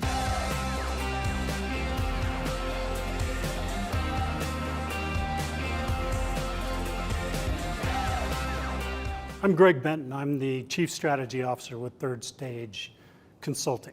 And if you are embarking on your digital transformation journey or in the middle of that journey in 2026, you're going to want to see our digital transformation report. This latest edition really dives into a lot of the key trends that we're seeing in the marketplace and the ecosystem right now. It also highlights a number of the things that are happening with AI being an important component and integral part of the ERP systems that are leading the way right now. Also, the shift toward composable and best-of-breed cloud solutions is really accelerating the decline of monolithic ERP replacement. The opportunity to download the report is found at thirdstage-consulting.com. And you'll also find other tools that will help you in the initiatives and the business planning that you're doing for 2026. Don't leave phase zero without it. Reach out today. I want to encourage you to read our Guide to Organizational Change Management. It's a free report or a free guide that we published. It's one that I actually wrote that talks about best practices and lessons learned as it relates to change management. So as you know, on this podcast, we cover a lot of stuff related to the human sides of change, organizational change management, including training, communications, org design, all kinds of stuff as it relates to change management. So if you're trying to learn more about change management or you're looking for more direction and ideas on how to get started on your change management strategy and your overall journey, be sure to check out this guide. You can read it by scanning the QR code on the screen in front of you or in the links below for this particular podcast episode. You can find a link to take you to the page that will allow you to register to go ahead and download that and read it for free. So be sure to check it out. It's the Guide to Organizational Change Management, written by yours truly. I hope you enjoy it. Let me know what you think, and hope you enjoy the rest of this episode. Here comes all those fantasies taking me to my room. Psst, this guy sucks. This is the new unified procurement dashboard. Real-time visibility, AI-driven insights, fully configurable to the... quick question. Yeah, absolutely. Is that a stock photo on your demo slide? It's a placeholder, yeah. Well, that's interesting. Okay, so as you can see, the system handles three-way macro automatically. How does it handle it when the vendor sends the invoice before the receipt? Great question. The system flags it for review, and then what if the receipt is wrong? Well, you can adjust the receipt and what if the receipt is wrong and the invoice is wrong, but in a different way? Well, that's an edge case. We'll handle that in configuration. Configuration, huh? Let me show you the approval workflows. Is your name really Braden? Yes, it is. Oh, cool. No, that's cool. Okay, so approvals are fully automated based on rules that... hey, Braden, quick thing. On slide 4, you had a typo. Receive I before E. I'll flag that with marketing. Well, if the slides have typos, what does the code look like? Um, Let me walk through the reporting module. Is this a live system or a demo environment? This is our demo environment populated with sample data. So we're not actually seeing how it performs under real load. Well, in production, just something to keep in mind, guys, okay? The reporting module pulls real-time data across. My spreadsheet does that. I'm sorry? Just saying. We already have something that does that for free that I built. Any other questions? Yeah, one last thing. I just want to tell the group here that I think we owe it to ourselves to really think about whether we need all this. I'll send my spreadsheet around first thing in the morning. So that's Spreadsheet Guy. If you haven't been following, it's a new short series. I started on Instagram and TikTok and whatnot.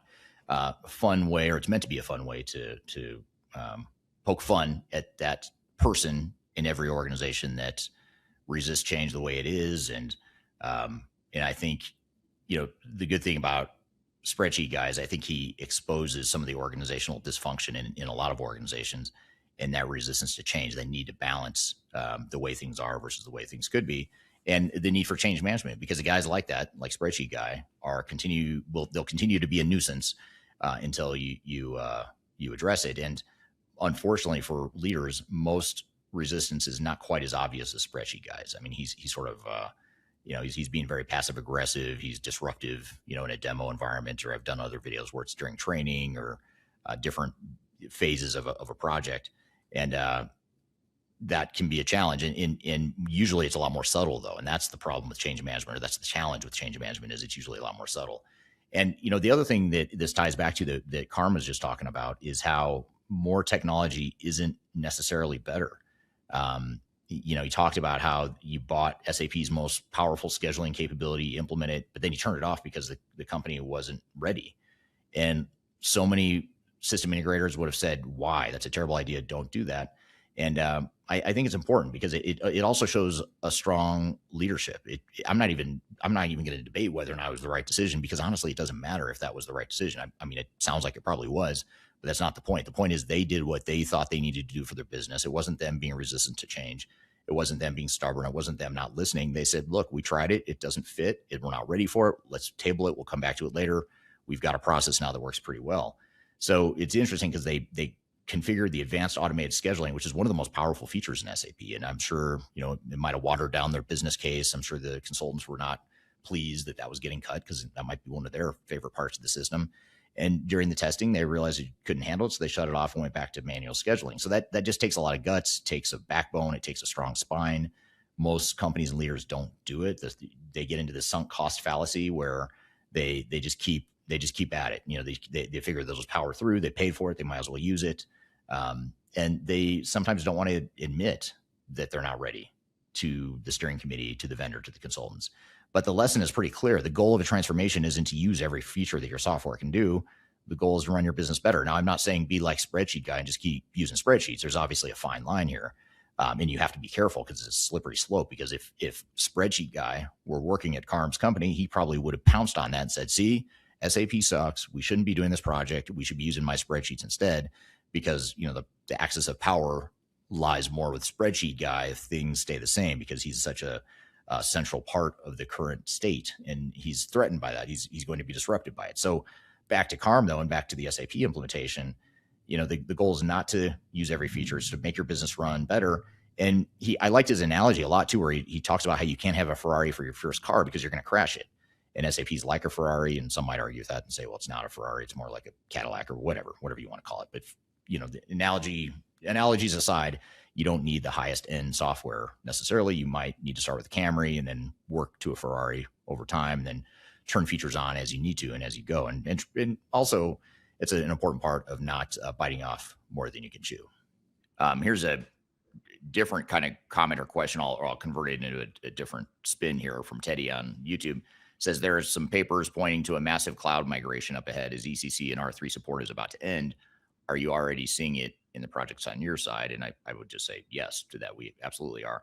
but I want to flip it into a question for you, Karm, in that you are describing a process that happened several years ago. Like you guys were a relatively early adopter of S/4HANA. So you guys are implementing proactively, strategically. You're not doing it because you're, SAP, you weren't on ECC, you weren't being forced by SAP to upgrade to S/4HANA.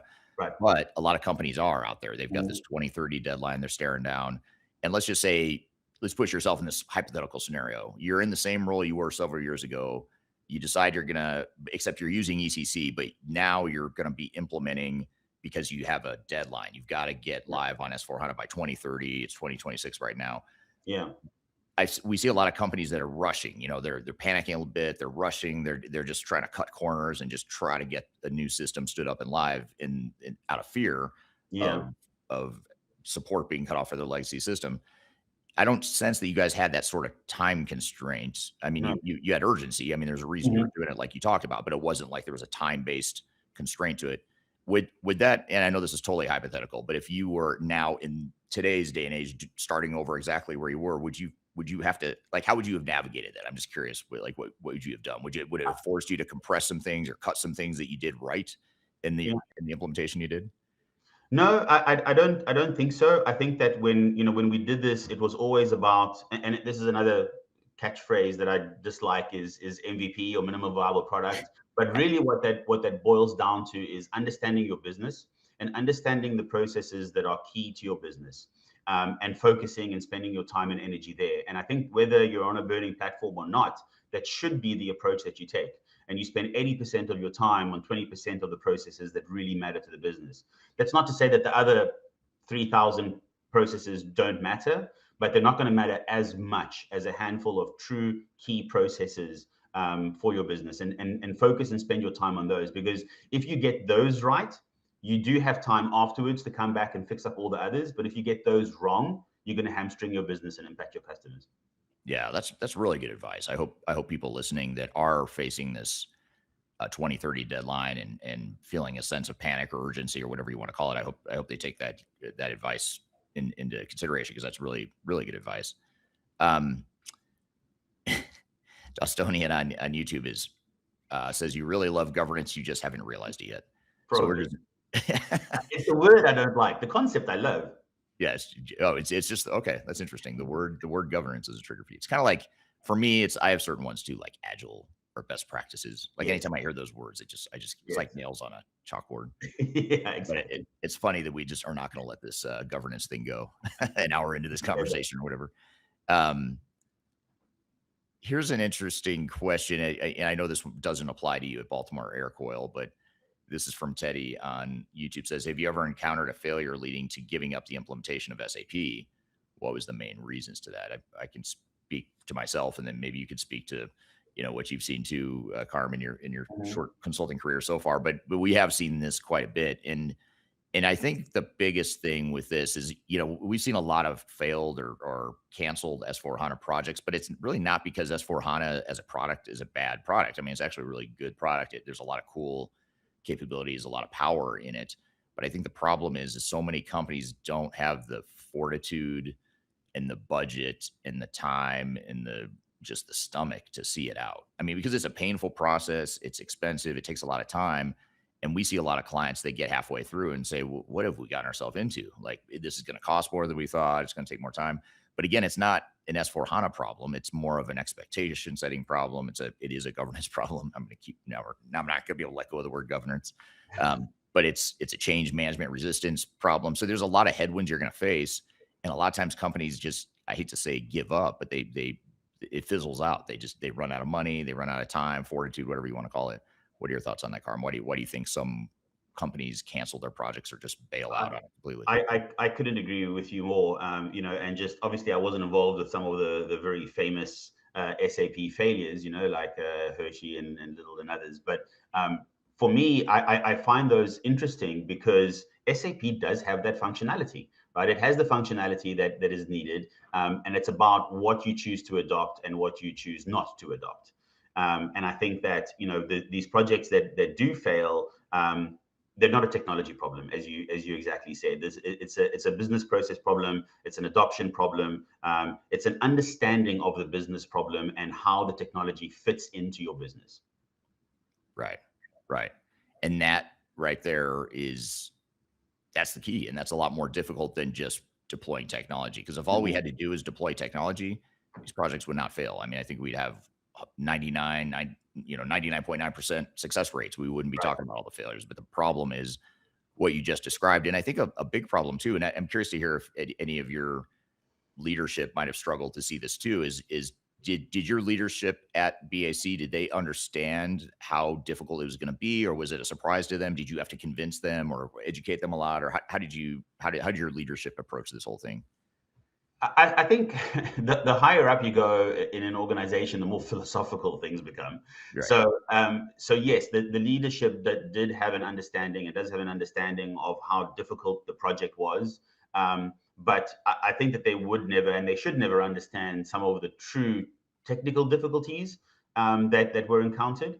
And they're more interested in some of the people and organizational challenges that we had. So I think you're getting bombarded from, with challenges from all over the place. Make sure that your leadership understands some of the people and organizational challenges and shield them a little bit from some of the technical challenges. Also, the technical challenges, are usually easier to solve. So it doesn't necessarily need to go all the way up to the executive leadership. So here's a contrarian view from what Karm was just talking about related to switching system integrators mid-project. I thought that was this is pretty powerful type stuff that he was just saying. And it's going to make some CIOs and project managers uncomfortable. And it's going to make some big system integrators uncomfortable too. But sometimes the right move is to fire your system integrator mid-project. I know, it's hard to have that conversation. It's hard to say that. It's hard to, it's easy to not want to throw the baby out with the bathwater first and foremost. But it's something that may need to be done. Now, I want to share with you a meme that I shared on social media recently, and this is related to just something I shared on social media that captured a bit of attention and conversation. But it's a picture of a CIO at the top, and it says when a CIO first hires SAP and Accenture, and then down below the same meme shows the same guy. He's in a suit. At first, he's in a suit. He looks nice. He's well kept.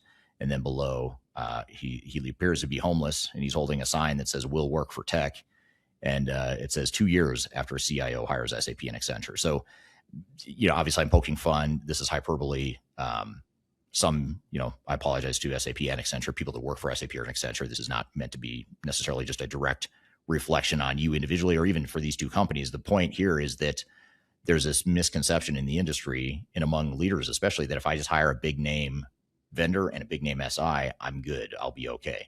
And, they say no one ever got fired for hiring IBM, Accenture, SAP, Deloitte, Oracle, Microsoft, whoever. Insert big name here. There's a mindset, a false perception of safety that I would argue might actually be more risky to go down that path. And so that's the reason I put this meme out, is because I thought, why not? What about the flip side? Because people say it all the time. I hear it all the time. Like, no one ever got fired for this or that. But I can always name people that have been fired. I'll give you a list of names that have hired any big name if you'd like. I mean, actually, I wouldn't do that because I wouldn't want to implicate any clients or people I've worked with over time. But hopefully you get the point here that there's always going to be people that have been fired for making decisions they thought were safe, but they actually weren't good fits or good decisions. Or maybe the decision itself was fine, but they didn't manage the big name vendors. So, Karm glossed over it. So, not intentionally, obviously I'm not criticizing him for this, but he sped past it. I didn't really come back to it in the way I'd like.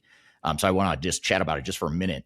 But if we pause and think about what they did, they were halfway through blueprinting, millions of dollars in, hundreds of decisions in, with a big four firm, and then they switched to a smaller partner. And this is a small partner that I had never heard of, by the way. They're not a no-name firm, but I had never heard of them. I think they had maybe a couple thousand consultants. So they're not tiny, but they weren't hundreds of thousands like their previous system integrator. And on paper, you might think, well, these guys are lunatics. What was Karm thinking? They're being leaders. I mean, they did what they needed to do. They found a better cultural fit. And most failed projects had warning signs in the first 6 months. And these guys, the difference here is these guys recognized it. They caught it. They pivoted. They didn't just power through. They weren't convinced by their SI just to stay the course and keep doing what was not working in the first place. And so the team felt off. Decisions were getting escalated through layers of red tape. They all knew it, but they knew that staying with the wrong partner would be harder than the pain of switching partners. And so if you're 3 months into a multi-year project, your gut's telling you the partnership isn't working, you got to trust your gut. It's going to be a lot more pain and cost and damage if you wait until 18 or 24 months in, something that you knew or should have known in the first few months. So the big logos don't save projects to the right people. The right partner does, the right governance of the people and the partners do. And so you want to make sure that you don't, I'm not saying everyone go fire your SI, but if you don't feel like you've got the right fit, if it's not a good cultural fit, if they're not listening to you as much as they need to, then it could be time to make a change. And at the very least, if you do stick with your SI, which I imagine most of you will probably stick with who you have, then I would say at the very least, make sure you've got really strong governance around that as well. And we'll continue to talk about that through the conversation as well.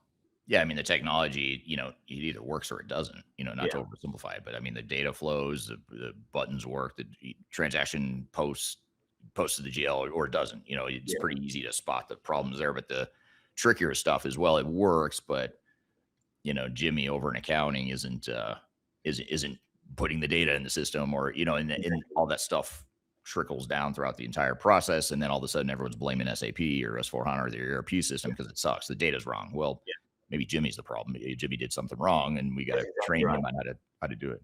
That's such a great point, Eric. So this transformation really just highlights issues and inefficiencies in the organization that were there all along. It just kind of brings them to light. It brings it to a head. And I think that's what a lot of people will notice. Yeah. Very interesting. What about if you could looking back on your SAP journey at Baltimore Aircoil, knowing what you know now, you're so much less naive and less young than you were back when you started that project. You got the gray. We talked about that. We're both starting to get the gray going here in our beards. Now that you've got that wisdom and that experience, what would you change or what would you do different if you go back and get a mulligan and try it over again? I've been asked that question so many times, and I've done a number of calls with for SAP as well, just as a reference for them and to help other organizations that are starting out on this journey. And everyone asks that question, and I've thought about it a lot. And it's the same question that I ask myself about my life. Going back and what would I change? And I always get stuck on the same thing, which is the issue of causality, and that some things you have to make those mistakes in order to end up where you are. And so, maybe, I started out my education studying physics, and then I changed over to engineering. And sometimes I look back and I think, I really would have loved to be a physicist. But if I did that, then I wouldn't have gotten the job that I did. So I wouldn't have met my wife. I wouldn't have had the kids that I have. So, are there things that I've learned in this journey of SAP that I would do better next time? Yes. But I don't think that I would fundamentally change too much, because I think that part of a digital transformation is the transformation part itself, not the end goal. And so a lot of the hardships, a lot of the challenges that we faced as a project team and as an organization actually ended up to a more robust organization, an organization that is able to adapt to challenges better than it did before. And so, yes, I would put in a better data team up front. I would be more critical of the best practice processes, rather than just implementing them. I would spend more time with key stakeholders. But those are all sort of improvements to things that we did during the transformation, not a fundamental change in how we went about it. Really the important thing is understanding what the end goal is, and making sure that you have the flexibility and continued vision to get to your end goal. Yeah, that's really interesting. It made me think of that. Did you ever see that movie Butterfly Effect from, I don't know, it was like 15 or 20 years ago? Probably. I think so, yeah. But it's basically the whole premise is what you said. I mean, every little decision or thing you do has, a domino effect. And if you change one thing, it could totally change the outcome of civilization or whatever. But as you were saying this, I was like, man, that's a good point, because if you had done everything perfectly, you might not have hired Third Stage. I would have never met you, and then you wouldn't be here at Third Stage working, and then you wouldn't be helping this, this big project you're helping us with right now. That wouldn't be happening right now. And so you think about all these, butterfly effect or causal effect. It's pretty. So you could take a different path, but at the end of the day, you're still going to make mistakes. It's not about going back and not doing those mistakes. It's about being adaptable when you do make mistakes. And truly understanding what it is that you're trying to achieve, and being laser focused on that end goal, not on how you achieve the end goal. Yeah. But I think, one thing that you guys had, and I had a front row seat to this just because you guys were a client, and I got to the privilege of being involved early on in your journey. But one thing I noticed about you guys then, and you're validating and building on it more now, which is you guys had a philosophy that was unique. You had a leadership mentality and extreme ownership mentality. You just had all these philosophical or cultural principles in place that I think are arguably more important than did you execute perfectly? Did you have the perfect plan? Did you really know what you were doing? You know, none of that stuff really mattered because you guys had the foundational, I don't want to say governance, but it was sort of like from the top down, you know, you had that all in place. And makes me wonder if you didn't have that, that might've given you a different answer, a different experience, or, you know, something totally different outcome. Yeah, absolutely. It's about the vision. Yeah. Yeah. And a lot of this lesson here, and I think a lot of the challenge for a lot of people listening here, especially those that are not CIOs, they're not executive sponsors, they're not the ultimate decision maker on these projects. A lot of challenge for them is, well, how do I get my leadership to understand that that stuff is so important when, you know, maybe it's not the easy answer or whatever. And that leads to, you know, the last question I've got for you is, if I'm an executive, and whether I'm an executive sponsor, or maybe I'm on the steering committee, somehow involved in one of these transformations, what are the 2 or 3 things you tell them to focus on that they might be underestimating or may not understand that you think is really important from a leadership perspective? Yeah. You know, I've seen, it's always, there's always 2 kinds of people, right? But I have seen 2 kinds of leadership styles. One where, you know, everything has to go down without a hitch. We can't have any disruptions. We can't take any steps back. You know, we have to go live on this date. And then on the other end of that spectrum, I've seen leadership where, you know, it's okay. And, you know, dates are allowed to slip as much as they want, and we're allowed to change whatever we want. And there's no kind of line in the sand. And so really my advice to senior leadership who are going into a project like this is, you know, understand that there is a spectrum and it is a continuum, and you do have to be on one side or the other side at different aspects or different parts of the project. There are going to be times where even if you know we're not going to be ready for SIT in time, you still need to say, we're going to have SIT on whatever, you know, June the 15th. And kind of put that line in the sand, even though you might think that it's unrealistic in the back of your mind. And then there are other times where, you know, you have to understand that things are good enough and that they're not gonna be perfect. And be humble enough to understand that, and then be wise enough to know when to be that kind of leader, because your organization is going to need that level of flexibility from you. Right. That's really well said. Good advice. Well, I want to thank you for joining here today. Thank you, Karm, for being here. Really appreciate your time and discussion. I appreciate the audience feedback and questions. As always, new episodes every week, transformationgroundcontrol.com. Check it out. Every Wednesday, we have new episodes. You can find it on all the major platforms. Check out my new book, available now, Amazon, ships anywhere in the world, physically or electronically. A lot of what we talked about here today is unpacked in this book. Gives you a roadmap for how to understand the machine and how to navigate the machine to ensure that your change initiatives are successful. We'll see you next week on the next episode of Transformation Ground Control. Take care, and we'll see you soon.